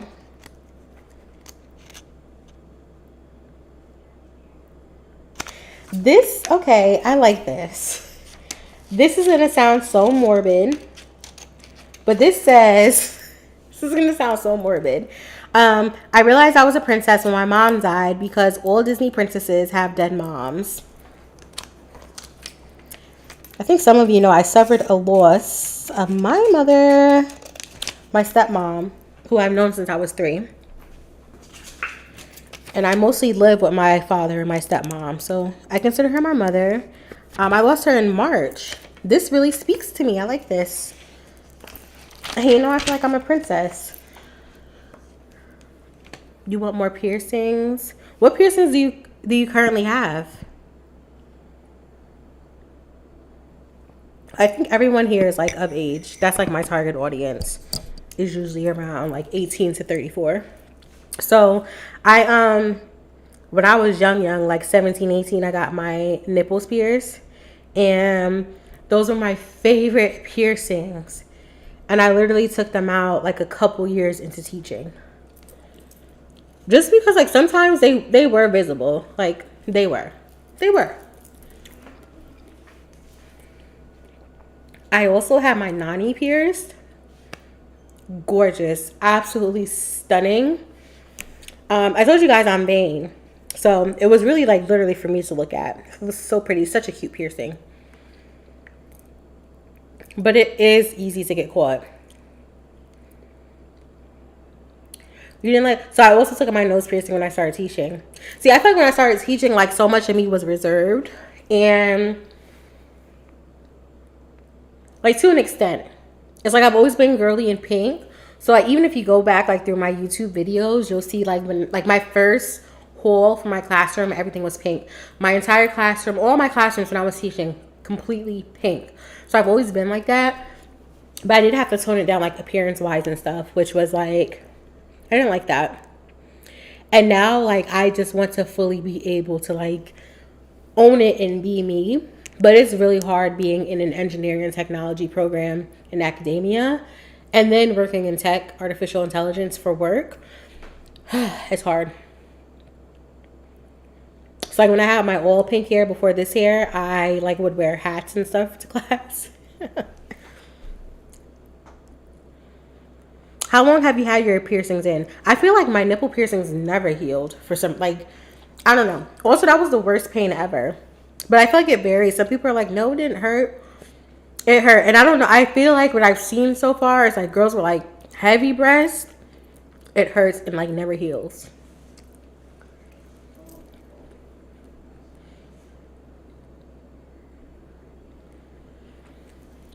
Oh, you're in finance business. Yeah. See, I work remote too, and that's how I'm able to kind of get away with it. But like I just told you guys, I have some travel coming up in January. So even my hair now, I'm like, I need to go see my stylist. And I don't know, get something in the meantime for the month of January. And then I already know my next pink and blonde style I want. You dyed your hair orange? Yes. See, I was just about to say, some people say that their nose hurt more than their nipples. My nose, okay. My nanny didn't hurt as much as my nose, but my nose wasn't bad. But my nipples, oh my gosh. End of the world.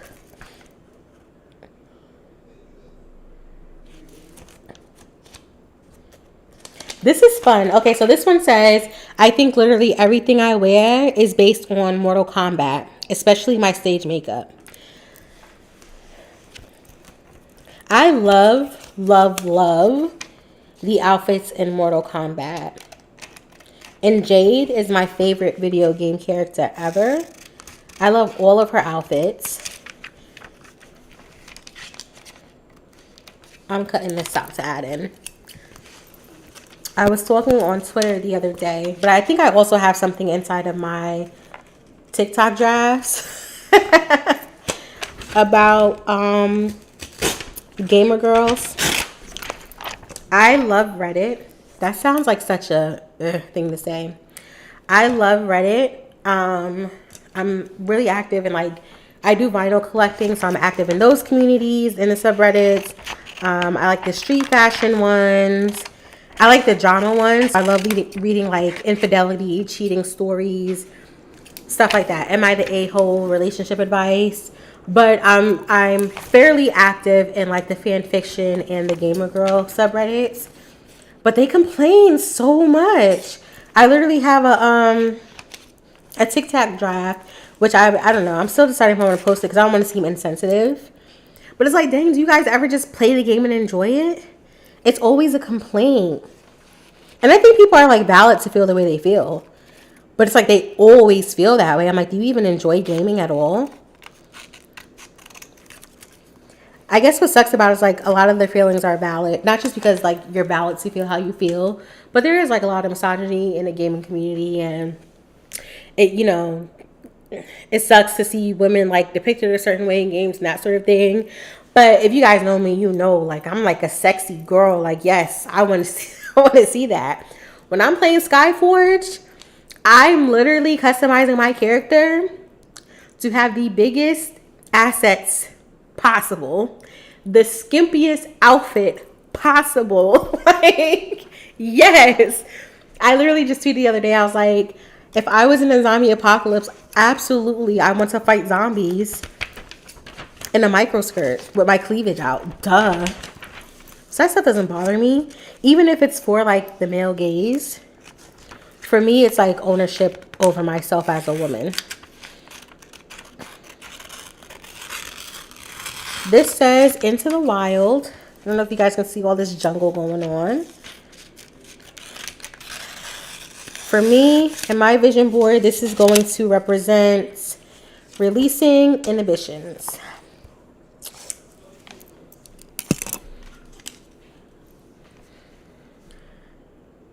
Okay, you pierced your septum twice. The piercing itself didn't hurt, but the healing did, though. That makes sense. You're active in the Real Housewives Reddit? Kendra! Hey, girl! What they be talking about over there? You love you some Real Housewives.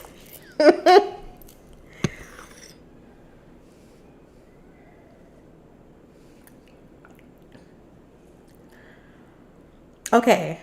So the culture of gaming girls or setups, you're into all that. It's interesting. Okay, so you like the fans and the people geeking out and stuff. That is so cute. So tell me what you are into. Okay, I want to know how you found me. Okay, so you're not into anime, you're not a gamer girl. I think all that's fine. Do you follow me on TikTok? Did I come across your For You page? Like, what video was it? Sometimes when I post a video that like gets a little hot on the block, but I feel like people may be misled to know like who I am. I'm like, dang, I be privating a video real fast. And if a video gets close to 1 million, when I say I will delete a video so fast, or if there's too much engagement going on, from like outside of my community, I will literally private it. Stop talking to me. But I feel like when certain videos get hot and I'm like, a lot of people are following me, but do they know like what they're getting into? You're trying to dip your toe into gaming. It's so relaxing. It's so relaxed. It depends on what type of gaming you do. I was just sharing in my video. Mario stresses me out. Absolutely not. Ooh, this is pretty. I feel like that's going to be too big though. I really like this a lot.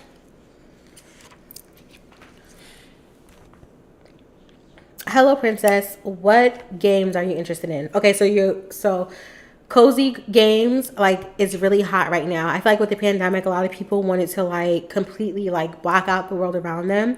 So I think like a lot of cozy streamers like blew up. Because I can honestly say like 3 years ago, cozy games was not in my vocabulary. You got a Switch? That was your intro to gaming. So had you played any games prior to getting your Switch?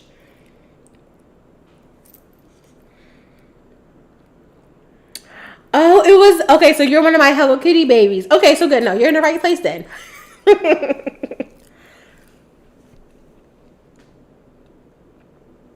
You are... Oh, okay. Oh my gosh. So you're really an OG. So those of you here, like I'm doing a vision board, right? And I was sharing earlier at the top of the stream how I've always had a journal or a vision board. And somewhere in this clutter of a mess, I shared one of my throwback ones. Oh, here it is. I shared a throwback one from like 2015-ish, 2014-ish. And I was saying how I've kept a journal since I was like 11 years old. After hearing the pastor preach about writing the vision and making it plain. But prior to that, I would do like a poster board with like pictures and stuff. So I've always done these. And I think a couple years ago, I posted a video on manifestation. But I was giving my spiel at the top of the stream, like all that is the same to me. I grew up in a Christian household, and I would very much so say that I'm spiritual more so than religious now. But absolutely like, you know, believe in God and everything. And I really, really, really believe in like speaking things into existence. And so a couple years ago, I did a manifestation video. And I mean, that's a term people use now, whatever you want to call it. Writing the vision, making it plain. Manifestation, it's all the same to me. I love that. So I have a new coworker. And she was telling me, and she was so sweet because she wasn't sure how I would take it. She was like, I hope I don't offend you. She was like, I really, really used to love Hello Kitty when I was younger. She was like, I don't know when it stopped, but seeing you love it is like so inspiring. I'm like, I don't take any offense to that. I love that. I love that you stuck around. So you see me like grow so much. I think that was like yesterday or the day before yesterday, I posted a TikTok video where I was saying that I was a bit hesitant to like make my return to YouTube because a lot of the people who follow me here follow me because of the content I used to post around teaching. And it was like a love-hate thing because I genuinely loved sharing what I knew in my experiences, hoping that it would inspire or help someone. But I felt like pigeonholed. Like I knew I wasn't going to be a teacher forever because really the goal of me getting into teaching was to get into education policy. I didn't want to be one of those policymakers who like knew nothing about education and never had classroom experience. So that is the sole reason why I started teaching in the first place.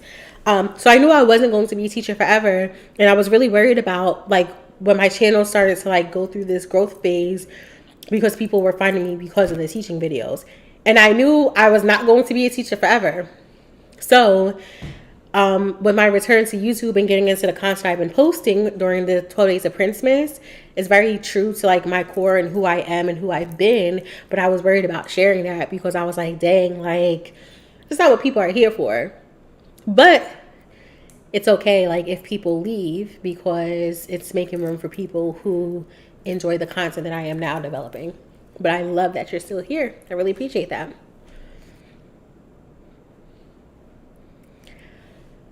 Okay, so the Switch, Kirby is always good, yes. Tetris, what? You could never go wrong with that. I used to play Tetris on my Game Boy Color. I had a raspberry, so that was the pink Game Boy Color when I was like 7, 8 years old. And I had Pokemon Yellow, because at the time it was Pokemon Yellow, Blue, or Red. And then I think they did release Silver and Gold. So I had Pokemon Yellow as a Pikachu girl. And I loved me some Tetris.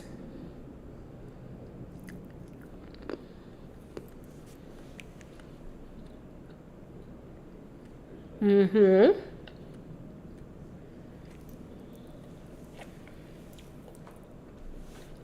Kendra, we were talking about that, like that phase where like you're starting to enter like adulthood, so you feel like you're too grown for things, but when you're actually an adult, you return back to those things. Because we were talking about like mindless behavior and B2K and B5 and stuff. So I was saying how I love B5, and then when mindless behavior came out, like I was like too old for that.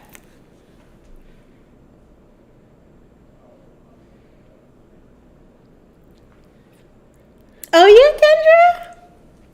Yeah, I stopped posting that because you know I was sharing how in this state the code of ethics and conduct for teachers is like so strict. It's like it's literally written out like you're a teacher, a role model. It says the word role model, 24/7, 365. And so by like proxy, it makes you just kind of like a bit more reserved with what you share online.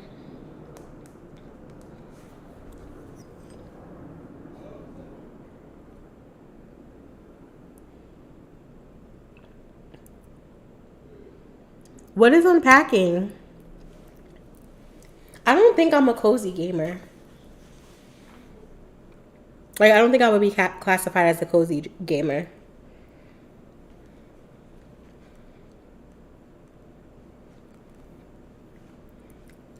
Unpacking. Oh, I can just look it up. I keep forgetting I'm not on my phone.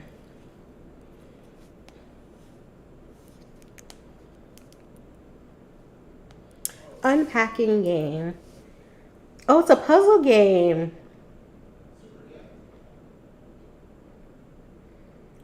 Unpacking a life. Oh, that's very okay. That's definitely cozy. Okay. I see the vision. Kendra, see, listen. Okay, so we were talking about B5 and Hello Princess was saying she wasn't too familiar with them. She's like, where was I? She's like, she's 29. I'm like, well, I'm 30 and they came out when I was like 12. And I was like, but it's fair you haven't heard of them because they were signed to Bad Boy Records. And I'll leave it there. Like, that should explain everything. And that's exactly what it is. Diddy did them so dirty. Kendra, do you remember the members? If so, who was your favorite? So 2 of our favorites, mine included, was Cornell. I loved him.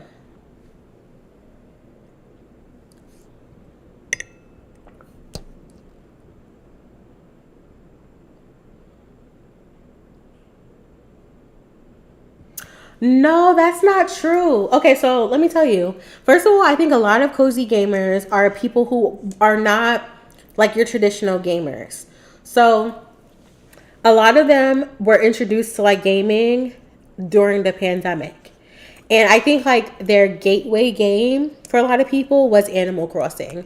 Literally, it was so hard to get a Switch in Animal Crossing in early 2020. Like it was a very hot commodity. So a lot of cozy gamers do like, these are like games that like won't stress you out. You can unwind. It doesn't take a lot of brain work. And I think that would be good for you as someone new to gaming. And I think within the cozy gaming community, again, these are not like your hardcore OG gamers, so it's not competitive whatsoever. And they'll be very sweet and welcoming. Like, that's a good start. I don't consider myself to be an OG gamer. I don't know. I'm hesitant about labels in general. Like, I've just recently started accepting the term blurred. And it's because literally like 2 years ago, one of my friends called me that. And I was like, a blurred? Excuse me? I was like, I'm a baddie. What are you talking about? No one in my life has ever called me a nerd. And he was like, your dog's name is Pikachu. And I was like, you got me there. So when I was thinking about it, I was like, dang, I really am a nerd. But I never thought about it that way. And I shared like forever ago on TikTok, probably like over a year ago at this point, how I did not realize I was a nerd because a lot of my interests were normalized. And so what I mean by that is like I grew up watching anime because of my mother. Like even my mother loved BTS, watches K-dramas, like all of that, right? And so that was the norm in my household. Like I said, I've been gaming since I could figure out my fingers to game. So in my video I shared with my Nintendo Switch games, I was saying like one of my first games ever was Crash Bandicoot. And I was like, what, 6-7 years old at that time? So this is something like I just grew up around. And so I didn't realize it was like a niche thing or like a separate community. I just thought it was the norm. So in this TikTok video I shared over a year ago, I was basically saying how a lot of times when people like were bullied for those things, I think that they were likely like the black sheep in their family. And so they were seeking other people who were interested in those things. So it's almost like they wore a marker on their head that they were interested. For me, it was flip-flopped.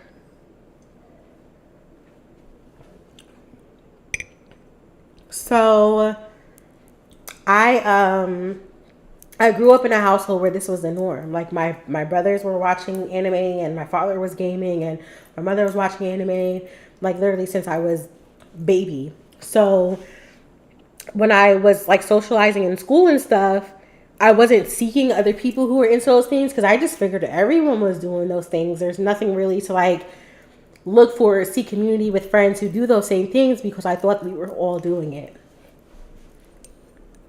Hi, Ty. Hey. Ty the Virgo.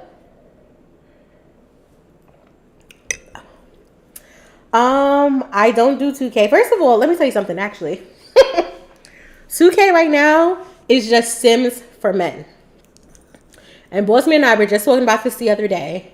He was like, yeah, he don't really even be on 2K anymore because he be having to do so much he can't level up. He's like, I gotta ride the skateboard just to do this, just to get here, just to go cut my hair and change clothes. 2K is literally Sims for men. I don't even know why they be playing.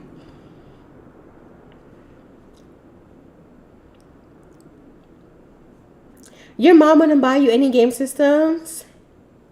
Really? Oh no. So yeah, no, my mom, ultimate nerd. We used to go to Blockbuster. I used to get Pokemon cards. Myself and my older brother, he's 3 years older than me. He's my favorite person on the face of this earth. Armand, my Monty. We used to go to Blockbuster. We used to get Pokemon cards. He probably still has his huge binder of Pokemon cards. We used to watch WWF before it was WWE. Like I literally grew up like this. But that's what I'm saying. Like, it was the norm for me. So I didn't realize that not everyone was like this. I didn't know. I love that, Kendra. They do. And you know what, Nerdy Black Hottie? Creating their dream is the exact way to say it. Because you could have a man who's completely bald, and I bet you his character will have a hair full of like purple locks or something wild. It be the dream them in their head. Yes, the Bible was the real collectors. Yes, yes. I love being an adult. I know people say, oh my gosh, adulting this, adulting that, blah, blah, blah, blah. I love being an adult. Every year that I get older, I just gain so much clarity. But like more importantly, I gain so much comfort in who I am as a woman. And money just to do like the craziest things. The craziest things. Like we have a Lego store where I live. I love going to the Lego store and getting Lego sets. And I will pour my glass of wine and I'll put on like Fire Force or like Sex and the City or something or a reality show. And I'll just be building my little Legos.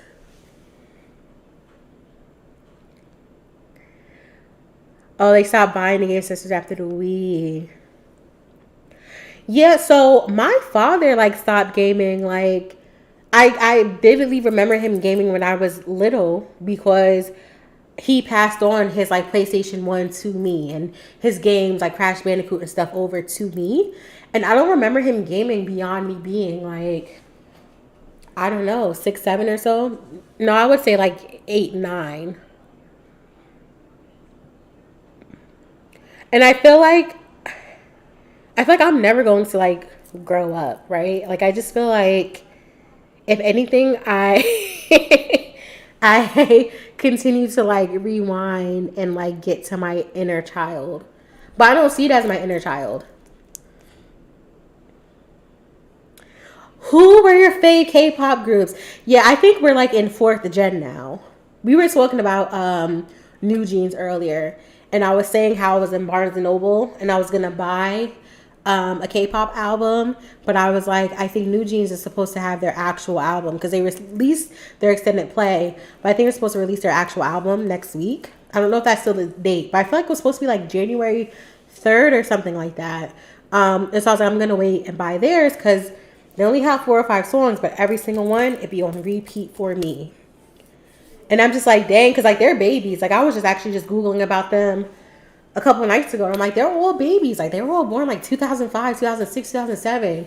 I'm like, the OG is really gone. We're like in 4th, 5th gen now.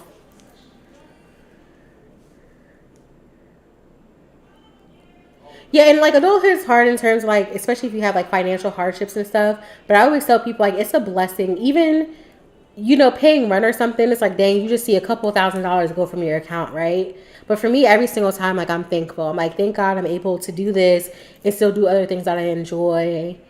I have a roof over my head. Like, I try to show gratitude even when you have to do those things that you don't want to do, like, you know, pay rent or whatever else. You're doing your new desk setup tomorrow? Yes! I shared my Hello Kitty Gundam. That's the most recent Gundam I built like a month or 2 ago. I shared that on TikTok. You can tell bouncy out since you're 92.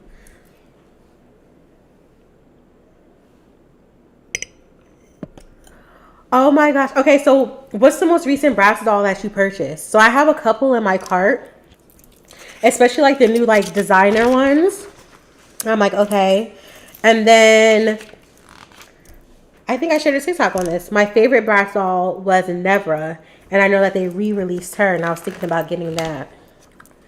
My next purchase for Barbie World is going to be a case for like my dolls and stuff. I currently have wallpaper on the way. First of all, wallpaper is expensive, you guys. I got my wallpaper on sale and still spent $300 or $400 for it. Mind you, it's just an accent wall. Mind you, the wall has my closet door, so there's only but so much wall, and still spent so much money.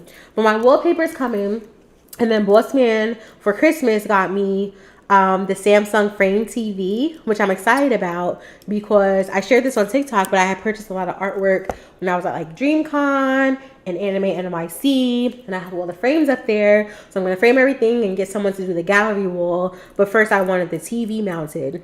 And it's so funny because for Christmas, I was like, well, let me buy him his things because he also streams in games. So I had got him like a new monitor and lighting and stuff like that. And so that's the reason why I didn't spend money on my TV.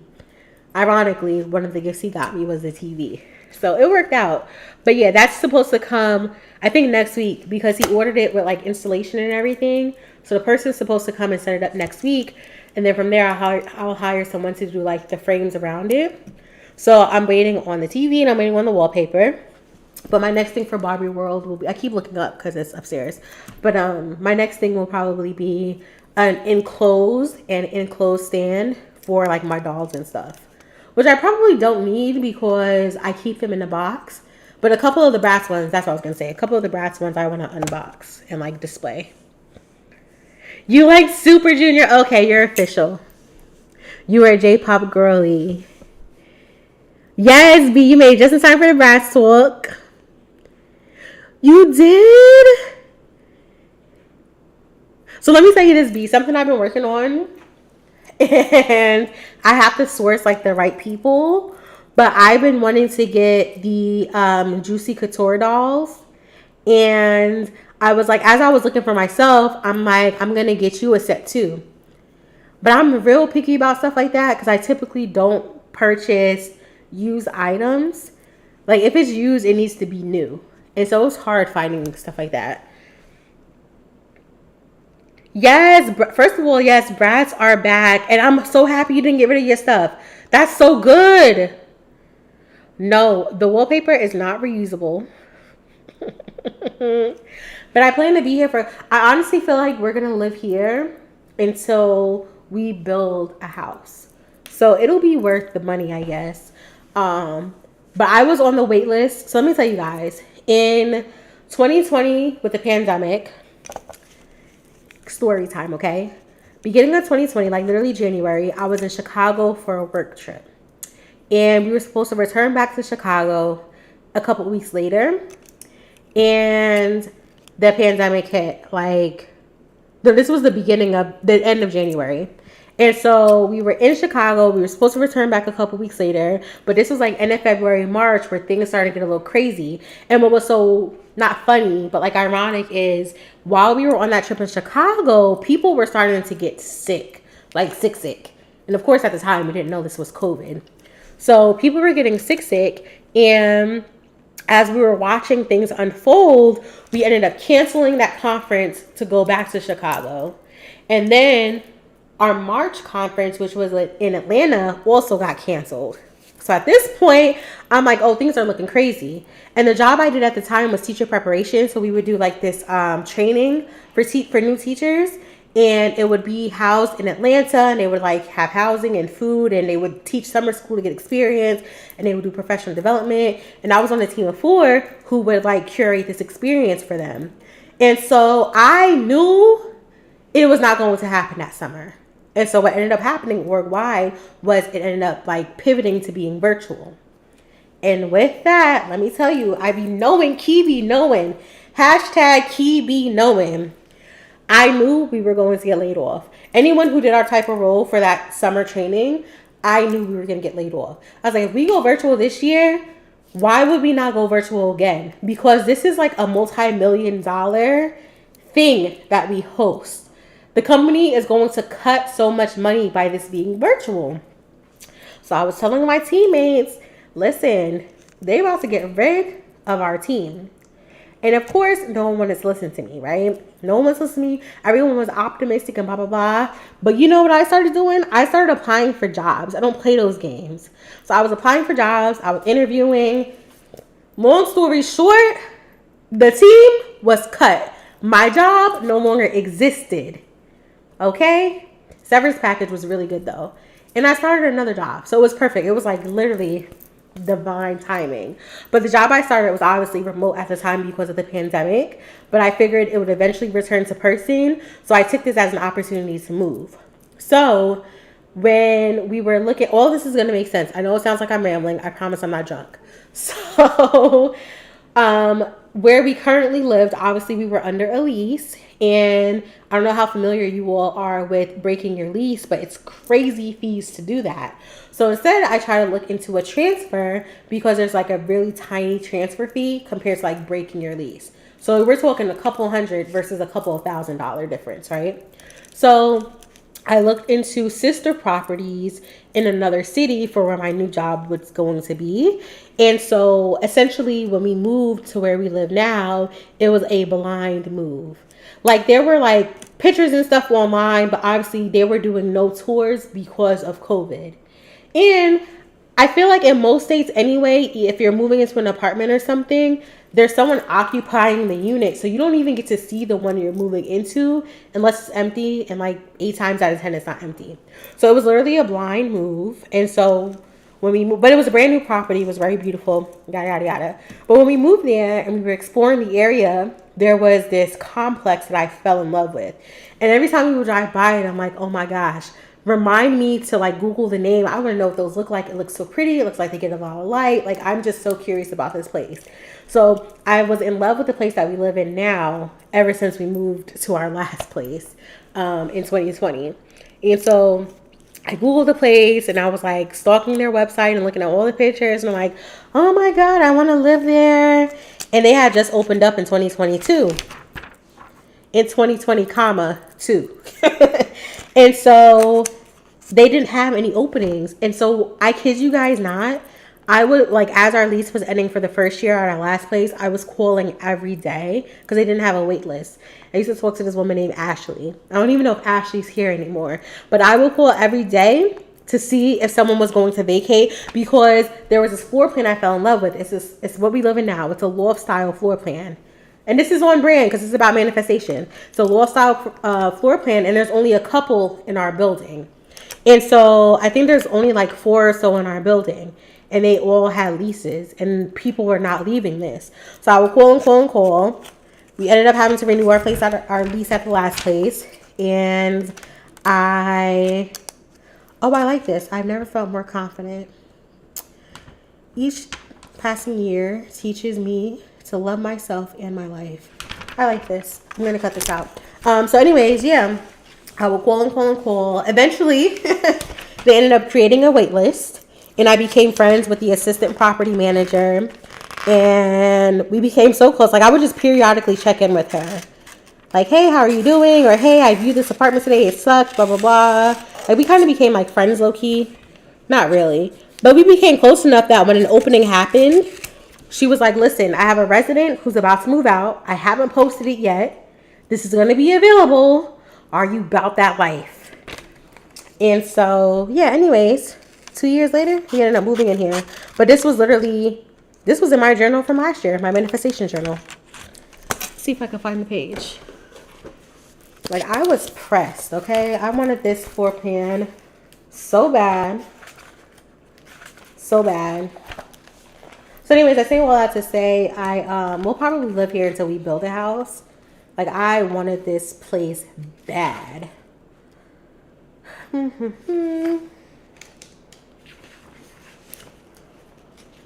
I just been chatting. Oh my gosh.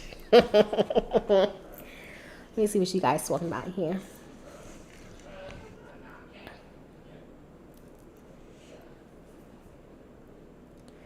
I'm so excited about the gallery wall with the TV. Okay, I'm so excited. Like I said, it's a frame TV, so I was like, that's gonna look so cute with everything. Nerdy Black, how do you got that? Okay, so here's the thing. I wasn't sure if I wanted the Chloe doll or the Yasmin doll. And I like Chloe's outfit better. But you know, I be trying to get the dolls of color. So that's actually the reason why those are sitting in my cart right now. Like, low-key, I want to get them both and then just switch out their clothes. Okay, so I would not consider Funko Pops as doll collecting. I collect both, though.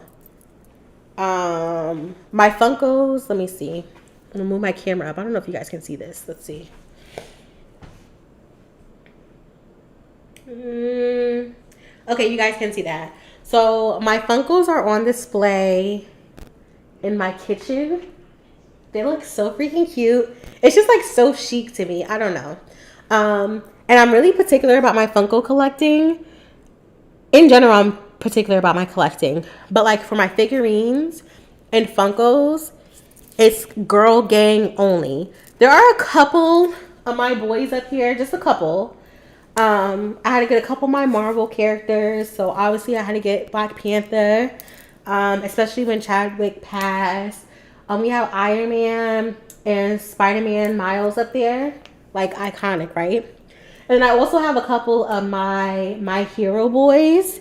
And that's just because when I returned to my fan fiction writing years ago, this was like 2019, I think. My Hero was the first fandom I started writing for.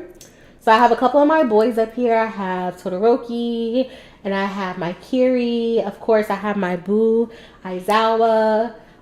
So yeah, there's a couple of the boys up there. And then, of course, I have my Hunter boys, my baby boys, my sons.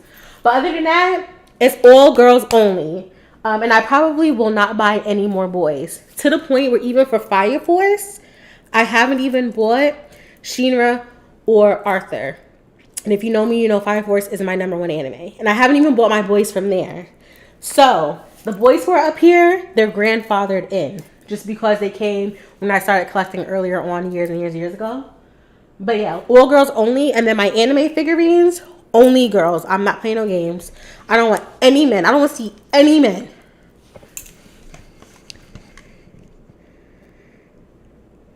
I need to check out the Hot Topic Funko sale.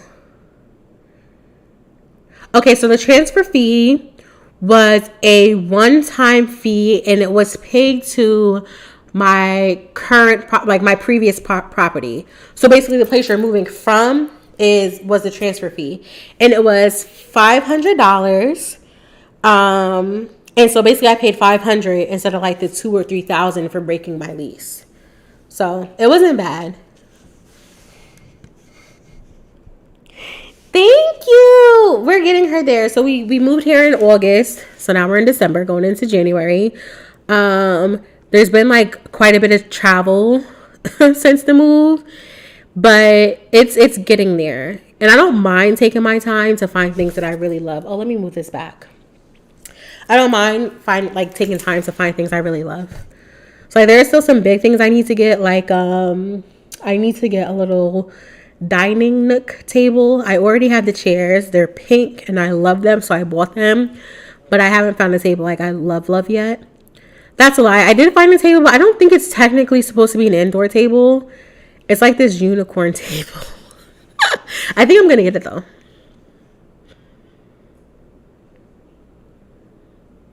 Yeah, I really love this floor plan. Like, I really think we're gonna stay here until we build a home. I really want to build a house, so. Yes, you should do it annually, your vision boards, and you should keep them to reflect back on. I really don't know what happened to some of my other journals. They're probably just, I don't know, somewhere upstairs or something. But this one that I showed you guys earlier from like 2013, 14, or 15, whatever it was, is, this is so cute. Like, do you see how cute this thing is? And so that's the reason why I still have this one, because it sits on my bookshelf. I think that's the thing. Buy some cute ones and then you'll keep up with it. I love notebooks. I literally just bought a notebook today. Let me show you guys.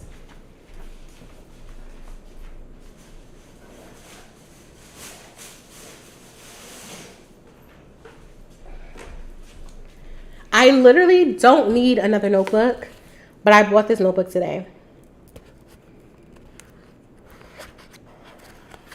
She's so pretty. I'm going to put her down here so you guys can see it better. But she's pink with gold. Honestly, this is kind of what the wallpaper that I purchased looks like. Not quite as like, you know, like this is cute for a notebook. I wouldn't put this on my wall. But in a sense, like the wallpaper is like different shades of pink, but like spires of gold, very abstract. So that's what the wallpaper looks like. But yeah, I just bought this notebook today for my notes in class for next semester.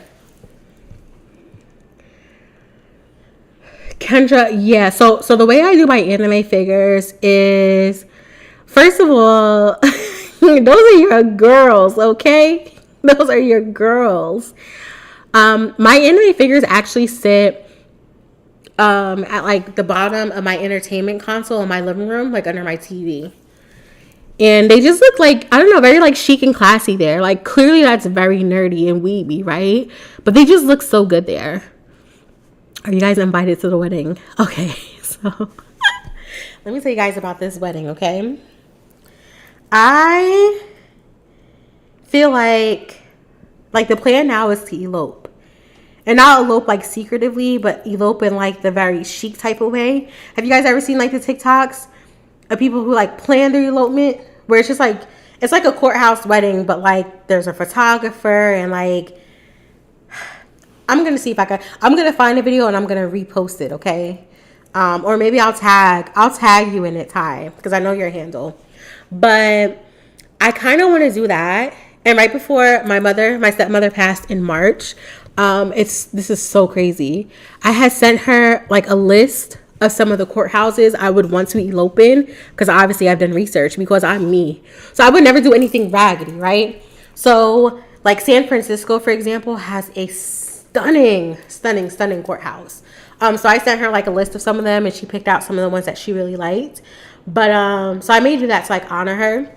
But what I really wanted was to do a wedding in a comic book store. But they're so fugly. I literally like did so much research on like lists of like the best comic book stores in America and stuff like that. They're so fugly. I could never. I was like, if I could find like a really nice chic comic book store with natural lighting, I would be all for it. But they're the fuggliest things I've ever seen in my life. Anyways, so all that to say, I feel like I'm probably not going to do a traditional wedding. I don't know. It's still up in the air. Yes, you can see the Sailor Moon cover. Let me see if I can move it here. It's really good. It's a moleskin journal. Let's see. She's so cute and such good quality.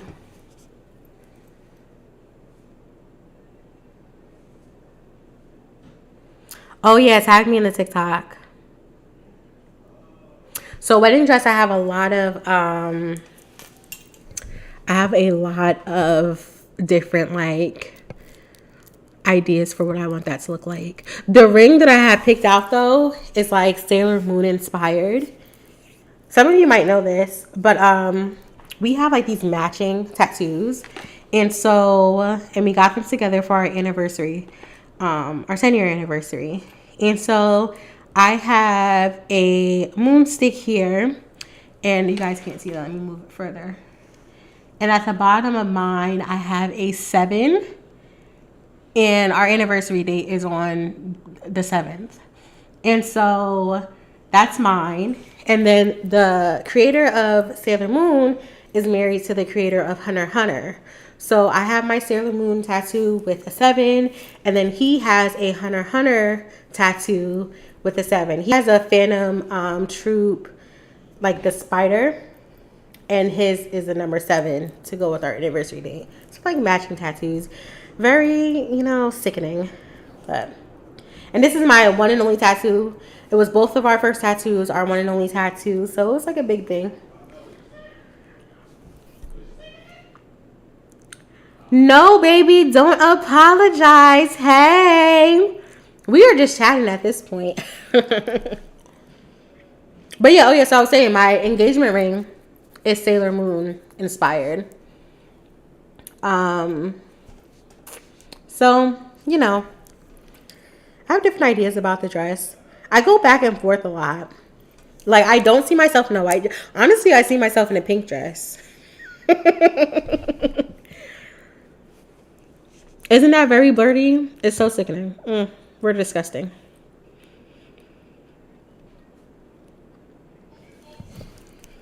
Were you able to get your apartment clean? I was telling them earlier how it's very important to make sure that your apartment is clean going into the new year. Your home is clean.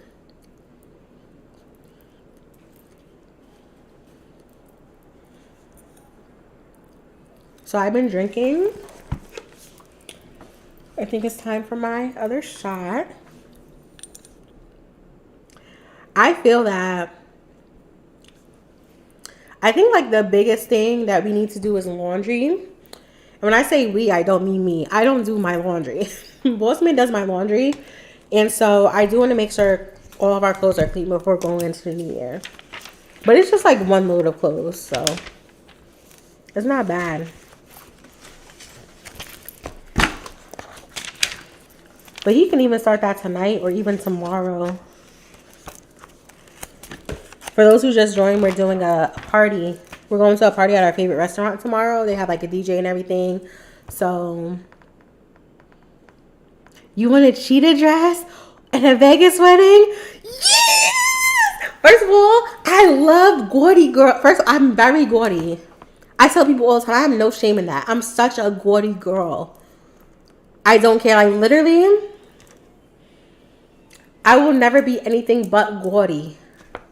Dare I say, to those without taste, tacky. It is what it is. You're still washing your clothes? That's real. Yes, mopping and cleaning the bathroom. We cleaned the bathroom. We started the day before yesterday with like the toilet and stuff like that. Since we moved, he still hasn't put up my skincare shelf. Actually, boss man, if you're still listening to me right now, I don't know if you're playing with your friends. If you're still listening to me right now, can you put my shelf up, please? My sink, my because it's like a dual sink in our bathroom. My sink is crazy because of all of my products. I really think Vegas weddings are so adorbs. Like, I love that. I mean, it really just makes me think of Sex and the City. How, like, there was this big extravagant wedding and everything, but then it ended up being, like, the courthouse wedding. And I just loved that courthouse wedding. I loved the pantsuit. Like, I love the Manolos. Are you kidding me? I do think, as corny and, like, as this may be, I do think I definitely want to wear some pink Manolos. An ode to Sex and the City. Is that your house? Because listen, samesies. You boss. Babe, stop playing with me. It's right there in the closet. So you are listening to me.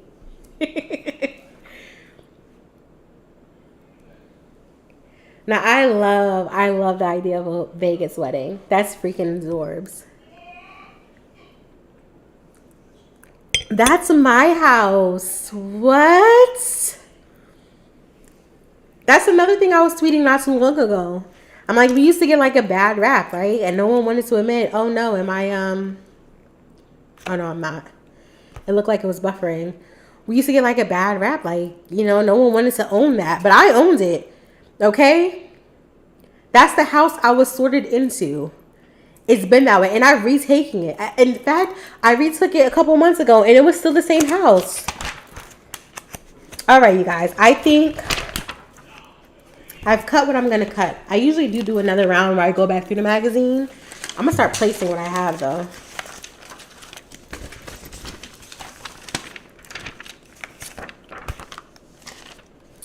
Let's see. Oh, and I have all the pretty paper and stuff. Okay, so let's see what we got going on.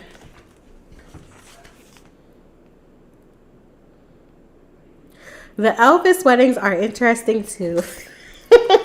I feel like the word interesting is loaded. What do you mean by interesting? Oh my gosh. I'm about to rip this. See, that's one thing about me. I can't open up anything. I will rip something real fast. You're a Ravenclaw. I feel like I can see that. We love an intellectual.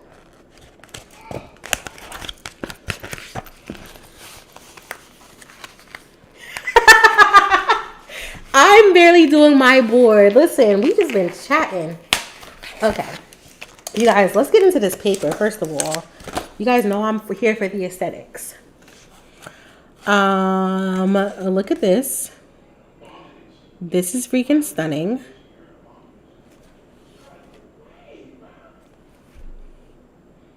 Oh, it's all in the same order. Okay, so it's 3 sheets of this one. Then it goes into this.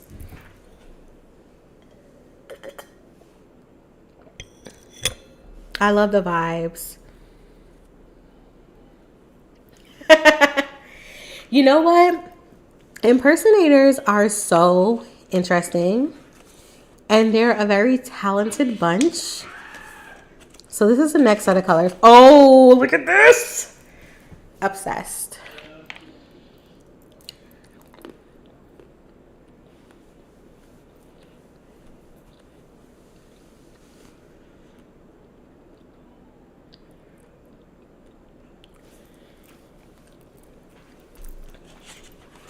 I love unconventional things as well.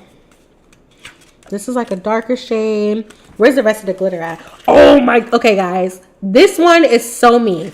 Look at that. And that's the closest thing to my signature hex code.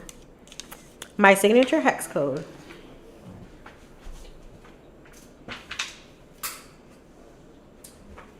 Okay. You guys can't really see that on camera. Now we're here with my fruit platter. Let's get into this pink heart.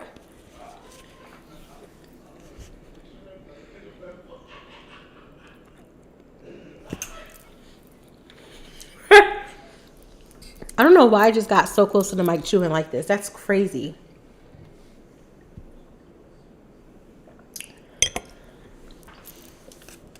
One of my YouTube videos is about how I passed one of my exams that I needed to teach, like to be certified to teach. And I posted this video years ago, and I kid you not, whenever I get a comment on that video or I get like an email or something, people are asking me like, where did I get my flashcards from? And I keep having to explain to them my flashcards were essentially like a booklet like this. Like they were cardstock that I wrote the stuff on, and just the back looks really pretty. Obviously not this size, but that's what I use. And that's what motivated me to study, because look how freaking pretty this is. Like, are you kidding me? What? Look at this.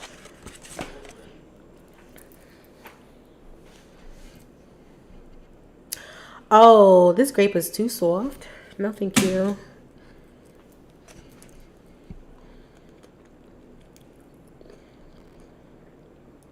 Ooh, do I see Beehive in the chat?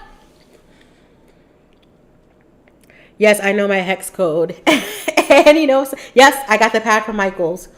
You know what's so funny? Is that my manager knows my hex code. Because I make her make my documents in that color. I shouldn't say make her. Yep, this paper pad is from Michaels. And the brand is Recollections. Same with like all these, the other papers that I got. They're somewhere over here.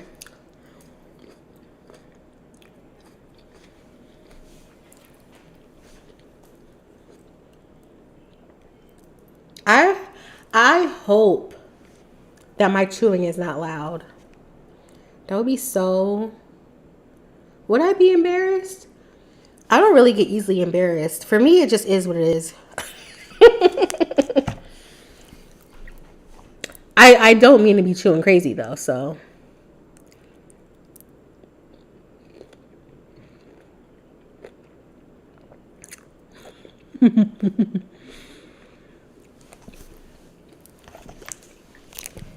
I'm so extra.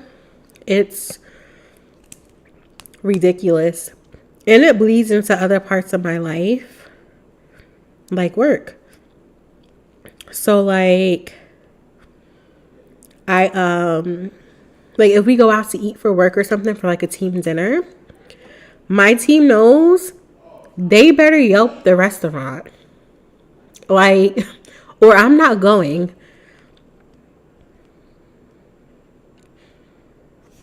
But everyone's like super accommodating for me, which is nice. Like my manager, who I love. So and I've shared this on Twitter. My manager, I worked with her at the new job I started when I was laid off from my last one. And now we worked at a new organization together because the CEO was like trying to poach her. And she was like, I'm not going without Key. So we started this new organization together. When we first started, I was under the CEO directly. But she moved up to the COO role. and wanted me on her team, so she let me make up my own job. Which, by the way, back to manifestation, because we're going to tie it in. I'm rambling, but we're going to tie it in. In here, I have like this word that says like social impact or something crazy. Oh, here it is. Here, and I don't even know why. Like looking back, I can't remember why I cut this out. But here it says the Social Impact Network. And it's basically talking about how Elle Magazine has this new impact winner or whatever. And these are women who are like running globally conscious organizations or something. What does that have to do with me? I don't know. But I cut this out and I put it in my manifestation journal last year. And literally the role I developed, I lead social impact. Like, is that not insane? So as you guys are working on your vision boards, like just be careful what you're putting, because like you just never know what you're putting out there. So anyways, yeah, I created my own role. And so I love her. I will follow her to the ends of the earth. She's one of the best managers I've ever had. But she's just so intentional about everything with me and very considerate. And so I shared earlier in the stream, I'm going to Puerto Rico in 2 weeks for our team trip. And we were actually supposed to go to Disney because she knows I'm a Disney dork. And the way that she like finessed it was I was going to do like some PD with Disney. But they ended up changing the dates or something, so we couldn't do Disney anymore. So we're going to Puerto Rico instead for our team retreat. And I mentioned to her how I want to do like off-roading with my Jeep. For those of you who don't know, I drive a Jeep, but no one wants to do it with me. Like I want to do off-roading. I want to do like camping, probably glamping. I mean, honestly, in this case, I would do camping. Like I feel like I'm about that. But no one like is taking me seriously. And so, but she remembers me talking to her about that. And so she planned this excursion for us in Puerto Rico in 2 weeks for us to do off-road. It's like literally we drive Jeeps and there's a tour guide with us to tell us how to do everything. And we explore the jungle. And that's the way we're able to get to the rainforest. So we'll be doing that in 2 weeks. But yeah, she's just so intentional and everything. So I'm able to be extra because like it's accepted. She knows you can't just pick anywhere for us to go out to eat because I'm not just going to eat anywhere. She knows that when we go on retreats and conferences and stuff, I need alone time. So don't book the agenda where I have to be up under my coworkers all day long. So she's cool like that.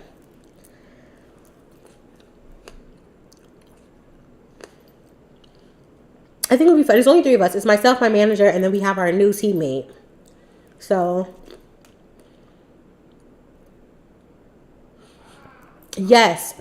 So I do my vision board inside of a journal. And I was sharing earlier where I have my pages that are actually like my board. So in your traditional sense, it has like all my stuff that I would put on a board. But it also is the journal that I use throughout the year. So when I meet with my therapist and I'm taking notes, I write in here. Every new moon or full moon, I write in here.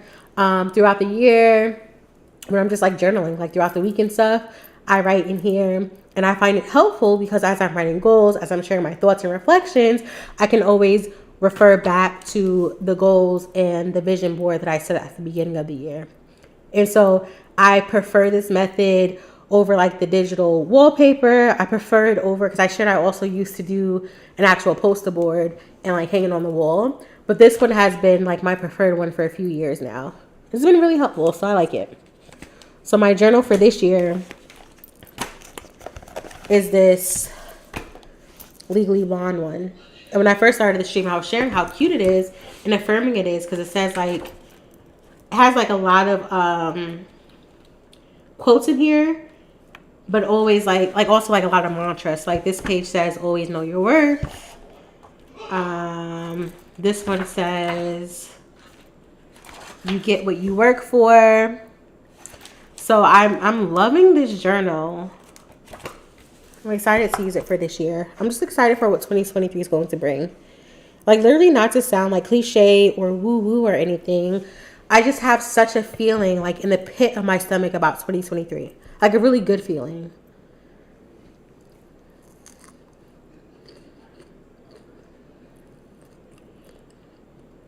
You like going into restaurants blind? Ooh, daring. I don't necessarily have to look at the menu, but I'm going to go to Yelp and look at the stars and the reviews.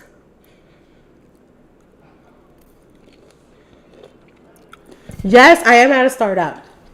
Okay, so where I was before was like a larger org, but our team, we led the artificial intelligence initiative, and it was just my manager, and then she hired myself and a teammate. So we were still a very small team, and we operated like in a different world than the rest of the organization.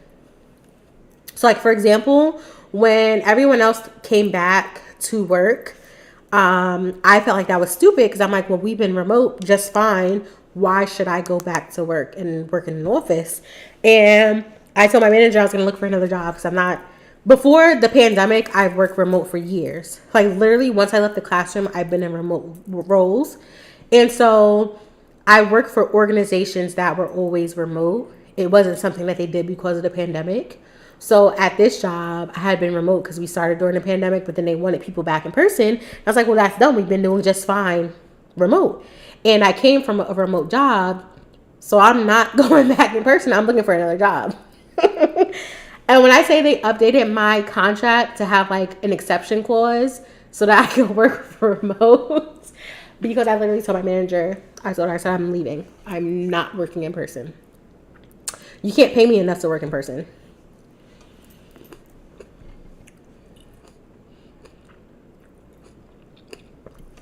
I think the digital one is fine.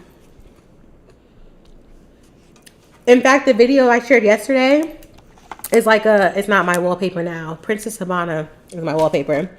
But the one I shared yesterday is how to do a digital one so that you can set it as your phone wallpaper so that you can constantly be motivated throughout the year.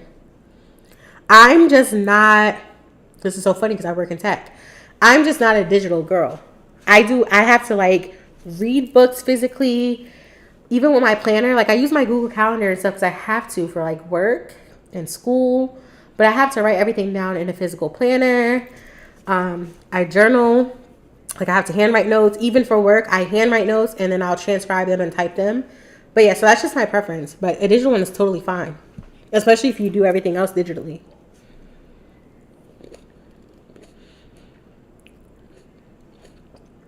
Don't blame me for your spending. Listen, literally today, like in my TikTok drafts, I have a haul. But at the end of the haul, I literally said like, I know it seems like I shop a lot and I just be buying whatever, but I really don't. Because I really don't. I'm so particular. So like, okay, I love Hello Kitty. You will never in your life catch me like purchasing red bow Hello Kitty things or just purchasing something because it's Hello Kitty. So like right now, the Valentine's Day stuff is out at like Marshall's, Home Goods, TJ Maxx, and there's a ton of cute Hello Kitty mugs and glasses and stuff. And I bought one, and I bought that one because it's pink and Hello Kitty, but like, and it has a heart-shaped handle. But like I ignored the rest of them because I'm like, that's not really me, even though it's Hello Kitty and it's cute and it's heart, but it's red. Like that's not me. But I also won't just buy anything just because it's pink. Like there are other factors. But I'm like, I don't want, because I've been seeing like a lot of TikToks about people who like have goals for 2023 to not spend as much because TikTok like makes them just want to spend money. But I'm like, dang, I don't relate to that. There are certain things, like if I see a TikTok and I see like a new Hello Kitty mug dropped, like there's like the body one that I've been seeing on TikTok and Instagram that I want so bad. It's pink Hello Kitty. It's like the full body. And I have a ton of mugs in my cabinet, but I don't have that one. So I'm like, I really want that one. So like seeing something like that will make me go to the stores and try to find it. But like there's like a method to my madness. Like I do be trying to reel it in a little bit. Oh, another example. Oh my gosh. Okay, so MAC released that Black Panther collection. And oh my gosh, when I say I wanted that collection so bad, and I was trying to justify it because I was like, okay, I can do a makeup video like a manga and makeup. And after I do that, I can feature the makeup like collection and do my videos for STEM Unseen, because I'm like, I need to get back into my STEM Unseen, but I've been waiting on my setup and stuff, because my STEM Unseen series is like actual content. Like most of the stuff you guys see on TikTok, I don't plan, but like my STEM Unseen, my manga and makeup series, like I plan. I sit down, I'm reading, I'm researching, I'm writing. So that's planned content. So when I come back, I'm like, I want to make sure it's good. So I was trying to justify purchasing that entire matte collection, but where am I wearing that? What am I doing with purple eyeshadow? Like, be very for real, Key. And right now it's 40% off for the matte goodbye sale. I want it so bad. I keep trying to justify it. I'm like, it's Black Panther. It's makeup. It's women in STEM. I'm a nerd. I'm a weeb. I read comics. Wah, wah, wah. I really keep trying to justify it. But like, do I really need that makeup? No.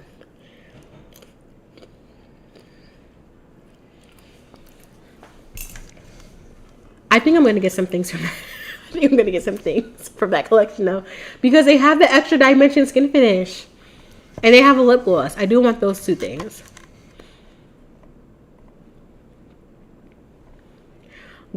I'm catching up on the chat now. Listen, boss man, I really want you to get a job. I'm sorry the rest of you have to hear this. I really want you to get a job working from home, because I just like being up under you.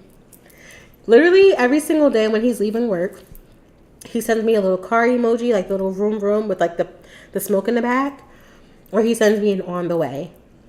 And every time I see that text, I get butterflies in my stomach and my heart be racing. I get so excited. And when he comes home, I'm just like, come here, come here. That's sickening, right?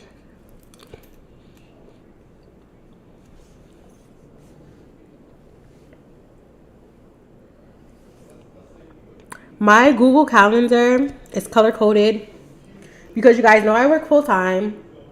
And you guys know I am in school full-time.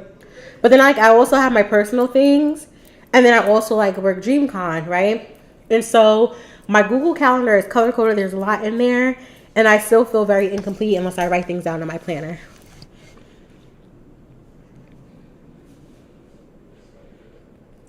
Target had the pink. See, okay, so listen. Because Target also had the pink Hello Kitty sweater that's like stripes. And it's like the pink and red stripes. And I literally had it in my hands. But I put it down. I was like, I really don't need this. So I be spending money, but like I'm very fine. Hi, friend. Hi, my baby.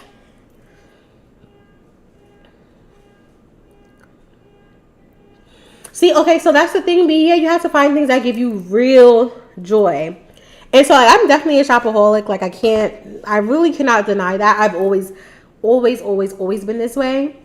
And I tell people all the time, you know how most people have like buyer's remorse? I have non-buyer's remorse.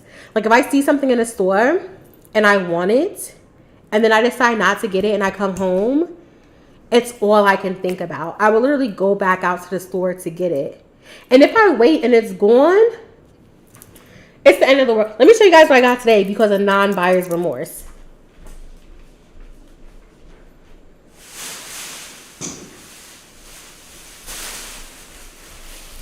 First of all, this bag is so extra, but I got, and I really didn't need it because for Christmas, I got 2 pillows. I got the Hello Kitty and My Melody pillows. I've shown them on TikTok, and I feel like I've probably shown them like on Twitter because like I take pictures of Pikachu and she be sprawled out on the bed. But I saw this pillow today. It's an ombre pink heart. Are you kidding me? So yes, I had to get it. And I debated on it. I was like, I don't really need another pillow. But like, can you have too many pillows? The answer is no. Like, I love pillows on the couch, upstairs on my gaming lounge, little chair thing, on the bed. So I kept thinking about it and it was the only one. And I was like, if it's going to be gone, I will be devastated. I'll have non-buyer's remorse. And then I saw this blanket, right? And I went back and forth. So I was like, do I need this blanket?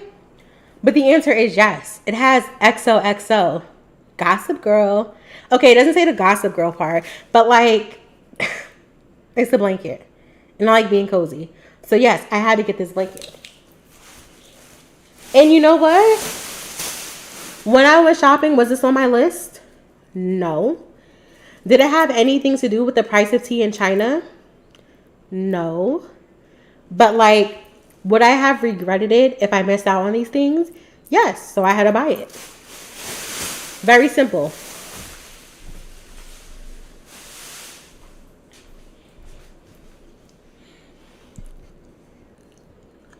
You saw my pillows? I'm so obsessed with these pillows. So obsessed. A new store opened in my area, and it's like one of those hobby shops. So we have a couple of little random like anime stores, comic book stores, stuff like this, like that. So this one's a new anime store, and Boss Man and my baby brother Victor discovered the store. They just opened in October. So I hadn't seen this store yet, and they're like not on Google Maps, but they happened to drive by and see it. And Boss Man, he saw, so because there's like K-pop in there and Hello Kitty and stuff, and that type of stuff is not in my other anime store that I go to all the time. So he already knew, like, he was about to hit them up for my Christmas presents. But Victor was so excited when he came home, he told me about it. So obviously I had to go to the store. So I go in the store and I see all these things I want, and Boss Man is sick because he already planned on going back to the store to get me gifts. But it's so funny because I posted a TikTok showing some of the things I loved in the store. And sure enough, that's the stuff the man had bought me for Christmas. He knows me.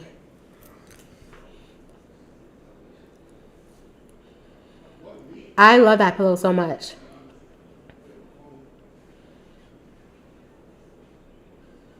Did I ever read the Gossip Girl books? Okay, so first of all, fun fact about Key. I'm like a book snob. I'm definitely like the book was better. So for most things I watch, I have read the books first. If it's something I want to watch, I will try to read before I start watching. So yes, I was definitely a Gossip Girl book girl. I was definitely the Click type of book girl. I love that stuff injected into my veins. I feel like with manga and anime, it's not the same to me. Like, okay, I say I'm a book snob and I always say like the book is better. But I hold like other media forms up to high regard. So I don't necessarily like compare them to one another, especially not with manga and anime. Like I almost see them as two separate things. Like I read the manga, but I'm always equally excited about the anime. I typically don't have too many complaints. And to prove my point,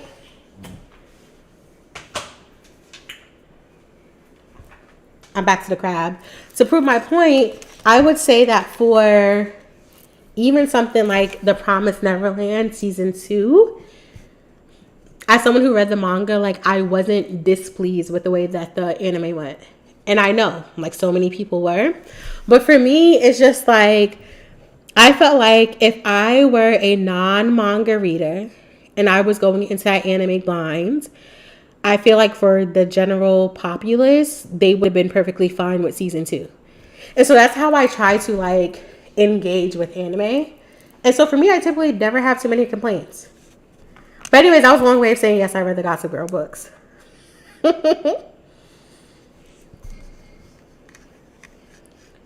Yes, I do just surprise Boss Man walking in with a bunch of bags. But he's been with me for so long. And before we got together. So how we met in college. I graduated high school when I was 17. So I was 17 for the first couple of weeks of college before I turned 18 because I have a summer birthday. And we met because my best friend, my high school best friend, was dating this guy. And that guy happened to have went to high school at Boss Man to play baseball with him, and then transferred to the high school we went to and graduated. So like we basically all went off to college together, and we would have like family game nights, and so we would all hang out and play games and everything. And so basically we were part of the same circle. And my best friend's now ex-boyfriend would always talk about Boss Man. Like, you guys have to meet him. He's so funny. He's the funniest person I ever met. Blah, blah, blah, blah. And he doesn't curse. We don't curse, right? So that was like always something like he like noted. And so, yeah, we were always around each other because of that. But at the time, he was marching in the band. So he wasn't like always around the group. But like that was like the core group. That's how we met. And he'll tell you, he calls me a reformed mean girl. I don't think I was a mean girl. The way I handle men is very different from how I handle women. So I think for men, I am a mean girl. I'm not a flirtatious person. I don't be having interest in men. And during the time in college, I used to have boy toys. Like, I wouldn't even know these guys' names. They used to literally be saved in my phone. It's like, boy toy number 42, blue eyes. Boy toy number 17, big lips. Like, stuff like that. And he would always say how one time we ran into each other on campus. And I was like, hey, what's your name again? Before he could answer, I'm like, never mind. Don't care. I'm not going to remember anyway. It's irrelevant. So he always tells me I'm such a reformed mean girl. I just feel like Drake nice for what? That's how I feel when it comes to men, okay? So why am I even telling this story? I don't know. Oh, yeah. So anyways, Bossman and I have been together since I was in college. We met in college. And so when we kind of started to feel each other, this is so nerdy. There was a point in college where I left school to go back home. And when I was back home, he was always like, yo, like, what happened to her? Where's she at? And I told you guys at the time, like, I had pink hair. I was the only person on campus with, like, crazy colored hair. And at the time, I used to write stories and post them on Facebook Notes. That's a throwback. So one of our mutual friends, Kirk, was reading one of my stories. And he was like, yo, what happened to her? Blah, blah, blah, blah. Anyways, neither one of us can remember how, like, we found each other on social media, but we started following each other on social media, and we became very, very close. Like, very, very, very close. I would say I consider him one of my best friends, and I started to crush on him, and that was very unlike me.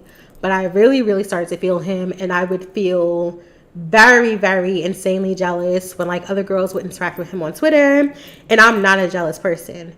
I'm not a competitive woman or nothing. Like, there's nobody in my lane. No one can compete. So those feelings were very new and very odd for me. So I knew I liked him. And I remember talking to my mom, my stepmom about it. And at this time, I had broken 2 guys' hearts. And there were guys who I would consider, like, really good guys. And, like, I really messed up with them. Like, I did. I own that. I really messed up.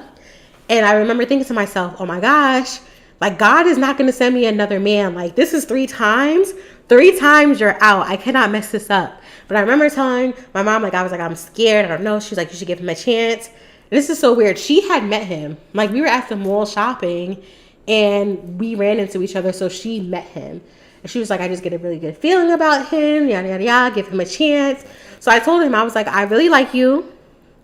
Ask me out on November 11th, 2011. So we met in 2010. I told him 11, ask me out. Ask me to be your girlfriend. And I mean, I had this reputation at this time for, like, not being very serious with guys, playing them, whatever. So he didn't think I was serious. And like I told you guys at the beginning of this stream, like, I was popping on social media back then. Like, my accounts were hot. Thousands of followers and stuff like that across the board. And so I was definitely, like, hot on Twitter before I deleted that account. And so, like, he thought I was, like, toying with him. I wasn't. So it took him a couple more months. He didn't ask me out until January 7th, 2012. But when he asked me out, I told him, I was like, do you know what you're getting into? Like, I want you to know, like, the lifestyle I live. I want you to know how I was raised. I want you to know who my father was. Like, do you understand? And he was like, you're a spoiled brat. And I'm like, okay, as long as you, like, understand that and you're okay with that and you still want to pursue this, fine. So, long story short, he's not really surprised when I come home with all those bags. Like, he's used to it. I've been this way.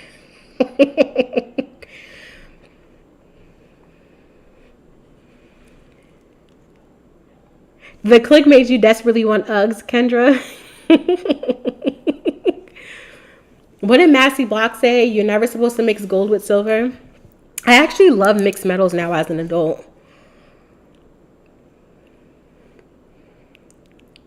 A mean girl wouldn't consider themselves mean. I'm so sweet. I feel like I'm the sweetest thing. You know why I feel like I'm sweet? Because I am. I really am a genuine person. I have a very big heart.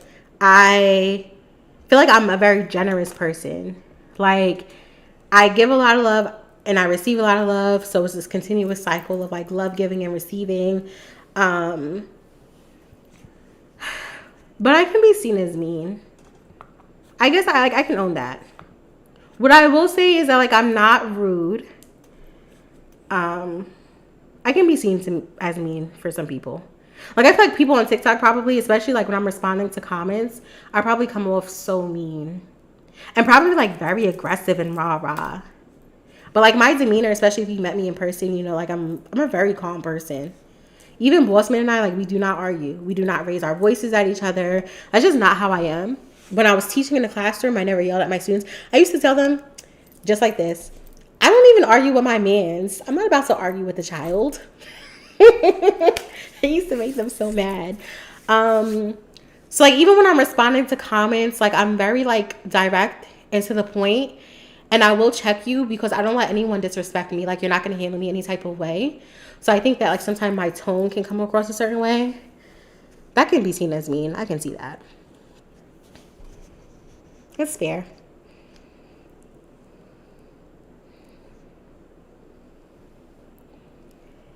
I don't think you're forgettable whatsoever. That's very true. I was, at the time, juggling a lot of men, though. I did not remember any of their names. I had no interest in marriage, kids, none of that at the time. It's like college. It's like when I really came into myself.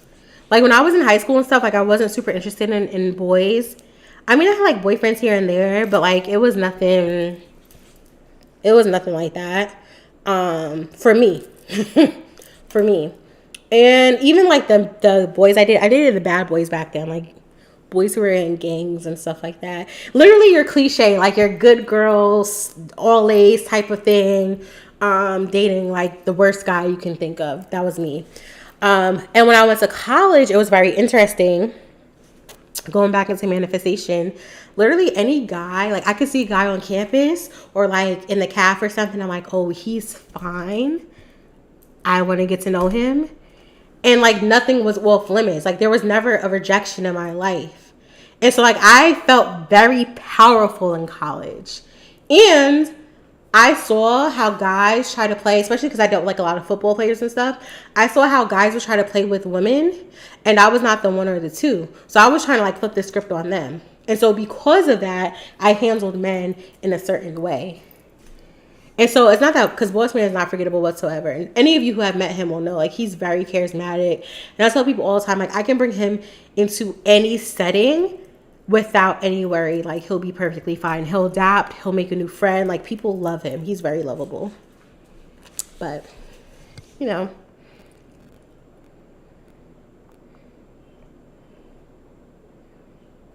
You have pink. Okay. I need to know what pink Reeboks you have in your cart. Because literally, I have my little walking pad, my under the desk treadmill, and I want some pink running sneakers for it. Or I guess like walking sneakers. But I'm not a sneakers girl. I do have sneakers, and they're all pink, but they're not for that. I'm not completely different. I'm not completely different.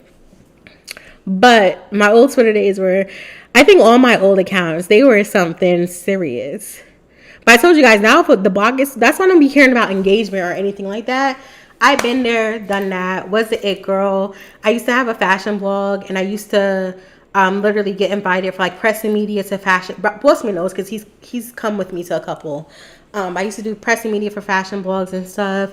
I used to get invitations to like New York Fashion Week to do press and media. So like I've been there, done that in my early heydays. So engagement and stuff just isn't. It does not move me. Especially I think now, a lot of people conflate like high engagement with this person like having money or something, but that's often not the case. That's often not the case. And for me, I'm about my money. First and foremost, I'm about my money. I am not the founder of OG Black Twitter. But before Black Twitter was a thing, we used to call it the circle.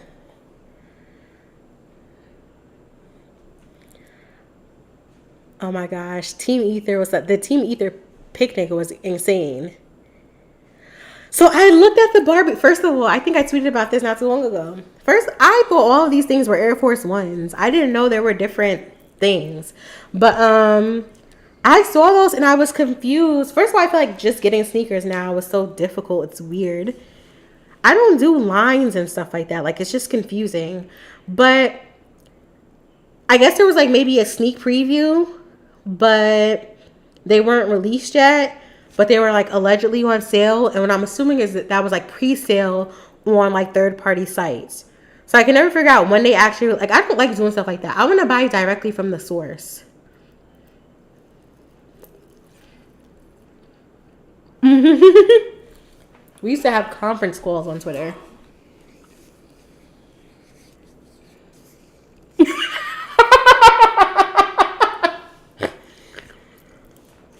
That's like, I don't know, one of my like pet peeves, and it's like minor, but I don't like when people like misconstrue my words or anything. Like, I'm saying what I'm saying, stick on the topic. And what I found is if you let people take like a little inch, like they'll go a mile with it. Like, you have to reel it in real quick because people on TikTok are deranged lunatics. So if we're talking about a hot pink Barbie glass on TikTok, this is not the time for you to tell me that when you were 7 years old, you found a red Bratz glass and you found out that meant there was summoning the devil, and you think now that I'm the devil because I have a hot, like that. It's not the time. It's not the place. We're not talking about it. And most importantly, I did not ask you. I do not care. I don't care. So it's like on TikTok, you have to reel it in real quick, because if you even let like a couple comments slip by, they'll camp out in your comments on future videos talking about nonsense, and they try to get slick. So the moment I even detect a little something, you're getting checked. Relax a little. But I do try to be nice. Like, I don't be upset about it or anything. People think when you respond to certain comments, you're upset. It was like one time someone told me that they can tell that I'm a very like bothered person, and I don't know, they were just going on and on. And at the time, I told you guys I'm going to Puerto Rico in 2 weeks for work. I was literally I had just made my tea for like the second half of my day for work. And so I had just made my tea, and I had pulled up my phone because my little app to book my work trips is on my phone. So I pulled up my phone to actually book the trip. So literally, I was in the process of like booking the trip to Puerto Rico. I was not bothered whatsoever. But like the same way I can respond to sweet comments and give a lot of love or answer questions, it takes the same amount of time to check someone. But people think you're so bothered when you respond. But I think it's because a lot of times people like are anonymous online and they're used to like trolling in comments. But I'm not the one or two. I really like my comments to be a safe space. I don't even want like my followers to see that nonsense, because I want them to feel comfortable when they're commenting and sharing, you know, their things and that sort of thing. So I'll check it real quick. Not even because it bothers me, but because I want my comments to be a safe space.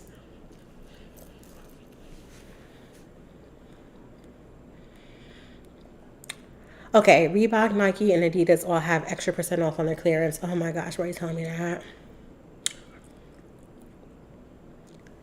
My Twitter name at the time was Kajina George. That's funny. Very ridiculous opinions. Like, very ridiculous opinions. It's insane. Sometimes it's not even opinions. I'm not someone like, I am a my way or the highway, but like in social media spaces, it's like I love differences of opinions. I love learning. I'm a very curious person. I'm a lifelong learner, so I don't mind that. But some people are just like very nasty and like very combative, and it's like, why? What is wrong with you? And sometimes I post the most innocent videos and it brings out like the most hate in people. I'm like, what about this video struck you like that? I'm so confused. Like I posted a video about how one of my professors hadn't uploaded any grades. So I was like, basically, I'm just like, no idea how it's gonna turn out. And that was like really the gist of my video. It wasn't, oh, this bum behind bozo professor didn't know. Like it was really just like, YOLO, we'll see what happens. And there were some people who were like, you need to extend grades. You don't know what professors are going through, blah, blah, blah, blah, blah. And it's like, one, you're assuming I wouldn't know. Like, I'm a whole PhD student. Most PhD students are TAs, which means that they're teacher assistants. A lot of them teach courses and stuff. But like, also, I'm a former educator. So, like, one, you're assuming, like, I don't know that life. But two, you're also projecting onto me because where did I ever say it was an issue or anything like that? Like, relax. Hi, D. You're totally fine. We're just in here chatting. Yeah, I do truly believe some people are miserable. I do believe that a lot of trolls just like don't have attention. So sometimes in like the comments or like in my response videos, like I'll tell them like, you can have my attention, just go about it in a healthy way. And it's the same thing I used to tell my students when I would teach middle school. Like a lot of them who were like very lonely at home or had parents who worked very late. Because I worked at Title I schools. So 100% of my students receive free breakfast and free lunch.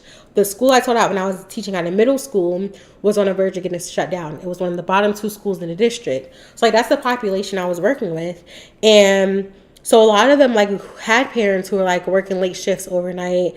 A lot of them, were taking 3-4 buses just to get to school because they were coming from like a shelter or something like that. So there's these different circumstances. And so when they came into the classroom, they would present themselves a certain way because they weren't getting like the attention and love that they needed at home.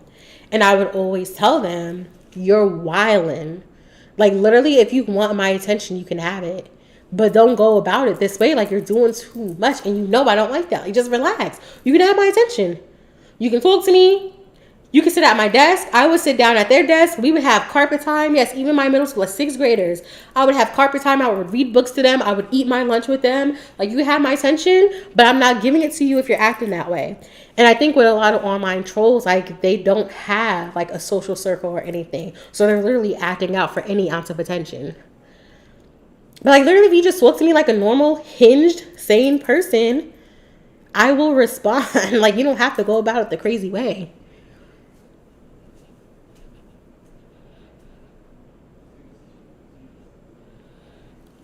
D, when is your next stream?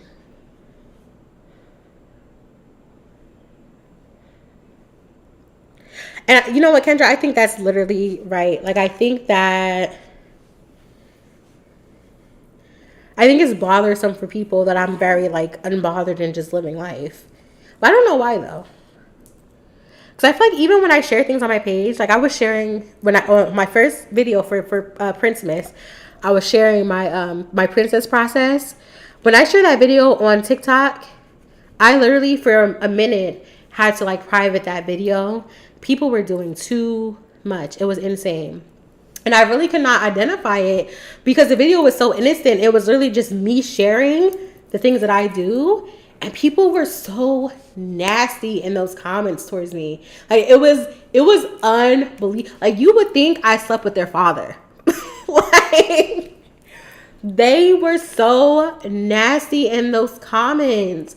And I'm like, I could understand like when I posted the video, like I was mean. Like I was like, if you're not doing this, you're a raggedy bum bozo girl. Like that's different, right? But I'm like on my page, I literally just share things I like. I don't try to impose my opinion on anybody. Like I'm on my own section of the internet. So I don't know why I bother people so much. I don't get it. People are going to be, they might be like recovering early Sunday, but they might not be too turned later on. Yeah, that TikTok was insane. Like, I literally had to private that video. But I told you guys, if the block gets too hot, I'll private a video real quick. I don't care for engagement. I don't care about a video reaching 100,000, 1 million views. Like I said, I've been on the internet for so long, been there, done that. I have no interest in that. If it gets too crazy, oh, I'll delete the video or private it. It's nothing. Okay, I really like this paper. I don't know where my glue stick is. That's really the main issue here.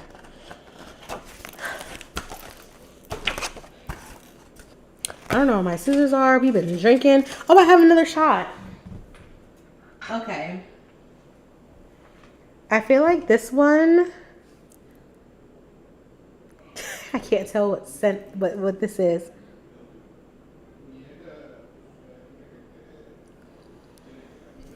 Yes, Kendra. I love a good layering of scents. Even today, I kept getting this whiff of myself, and it's because today I layered some of my Pure Wonder by Bath and Body Works. And for Bath and Body Works, you guys know I'm like a strawberry pound cake champagne toast girl. So I only got Pure Wonder because it's the shimmer spray and that's all they have left, and I love some shimmer. So this is not a scent I'm super familiar with, but it smells so good. And it's layered with my Killian Love Don't Be Shy, so it's like sweet.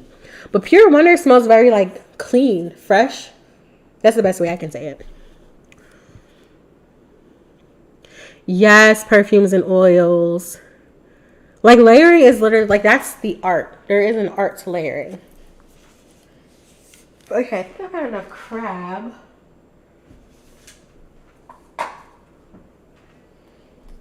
Everyone who just joined, you missed all the cute stuff. But I have all these cute dishes. And this is like a peppermint drizzle popcorn, which I feel like sounds gross. It's really good though. To smell like a lemon. Oh, that's so you. Mmm. Babe, do you really want crab? I'll bring you some.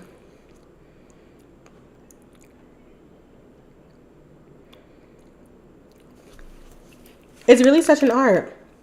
And it's trial and error. I think I kind of want this here, and I'll cut some of it off. Where are those princess ones that I had? And I can do like this here. I gotta cut that better. Let's do it into the wild.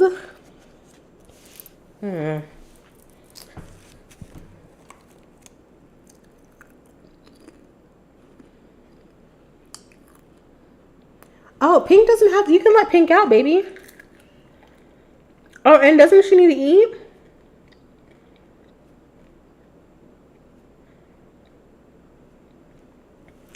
Oh my God, it has been. Oh my God, it's been over 3 hours. You guys just letting me chat. That's crazy.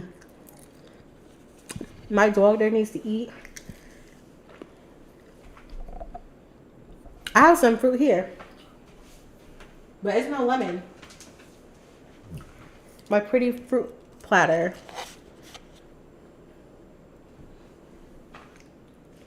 My pinka minka wrinkle-inka. Baby, are you cooking tonight? Still?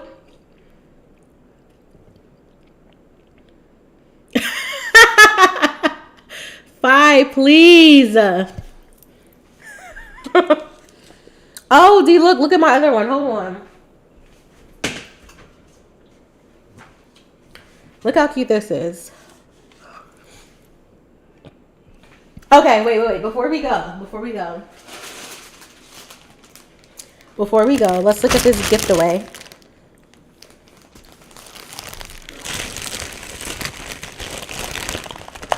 Let's do another makeup gift away. And look, this is not another one. You guys can see that it is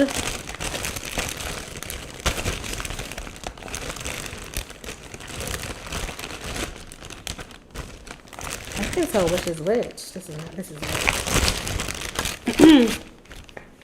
You guys can see it is a fresh Ulta bag, okay?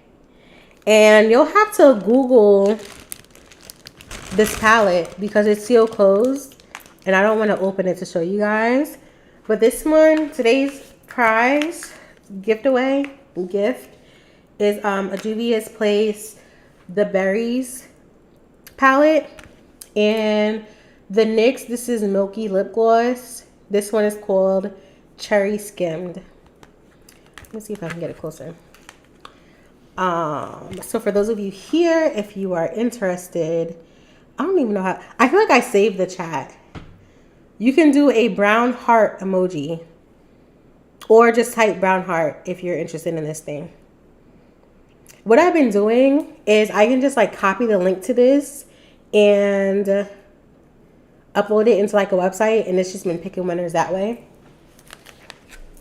So like Kendra won the vision board one. The other ones I haven't selected winners for yet. Babe, not you, please. I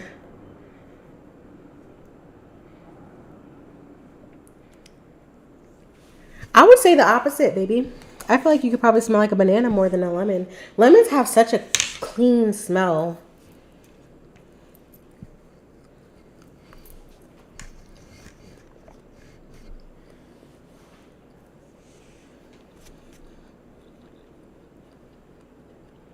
I don't like the way this pepperoni tastes now.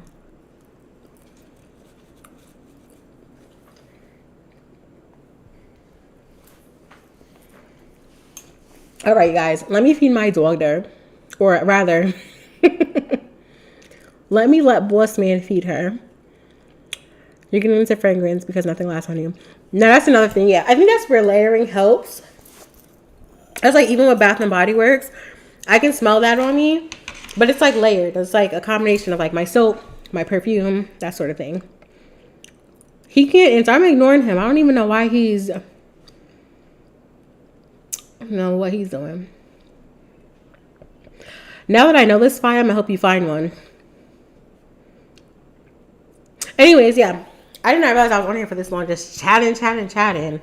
But I appreciate all you guys showing up. I'm gonna share a picture of my vision board once it's done. I guess I'll do this tomorrow. I'm like, when do I have time tomorrow? I want to spend like 4 hours alone, just like getting pretty for the party. I don't know. We'll see.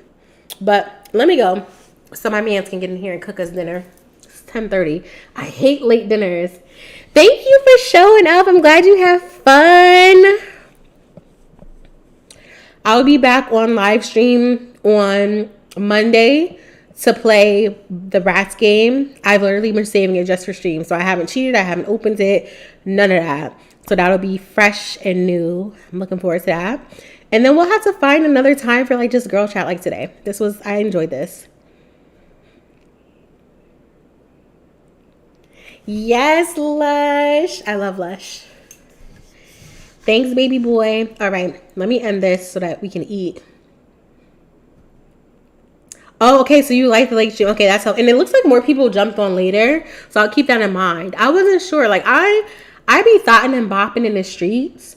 So I'm like, dang, people might have plans later on in the evening, so maybe I should do it earlier. But I feel like more people hopped on later on, so I'm going to keep that in mind. I'm a night owl, so I like the late night streams. I'll keep that in mind. Thank you. All right, so you guys let me know how your day goes tomorrow. I hope you have a wonderful new year, and I hope to see you on Monday for the live stream. Bye, pretty committee. Thank you.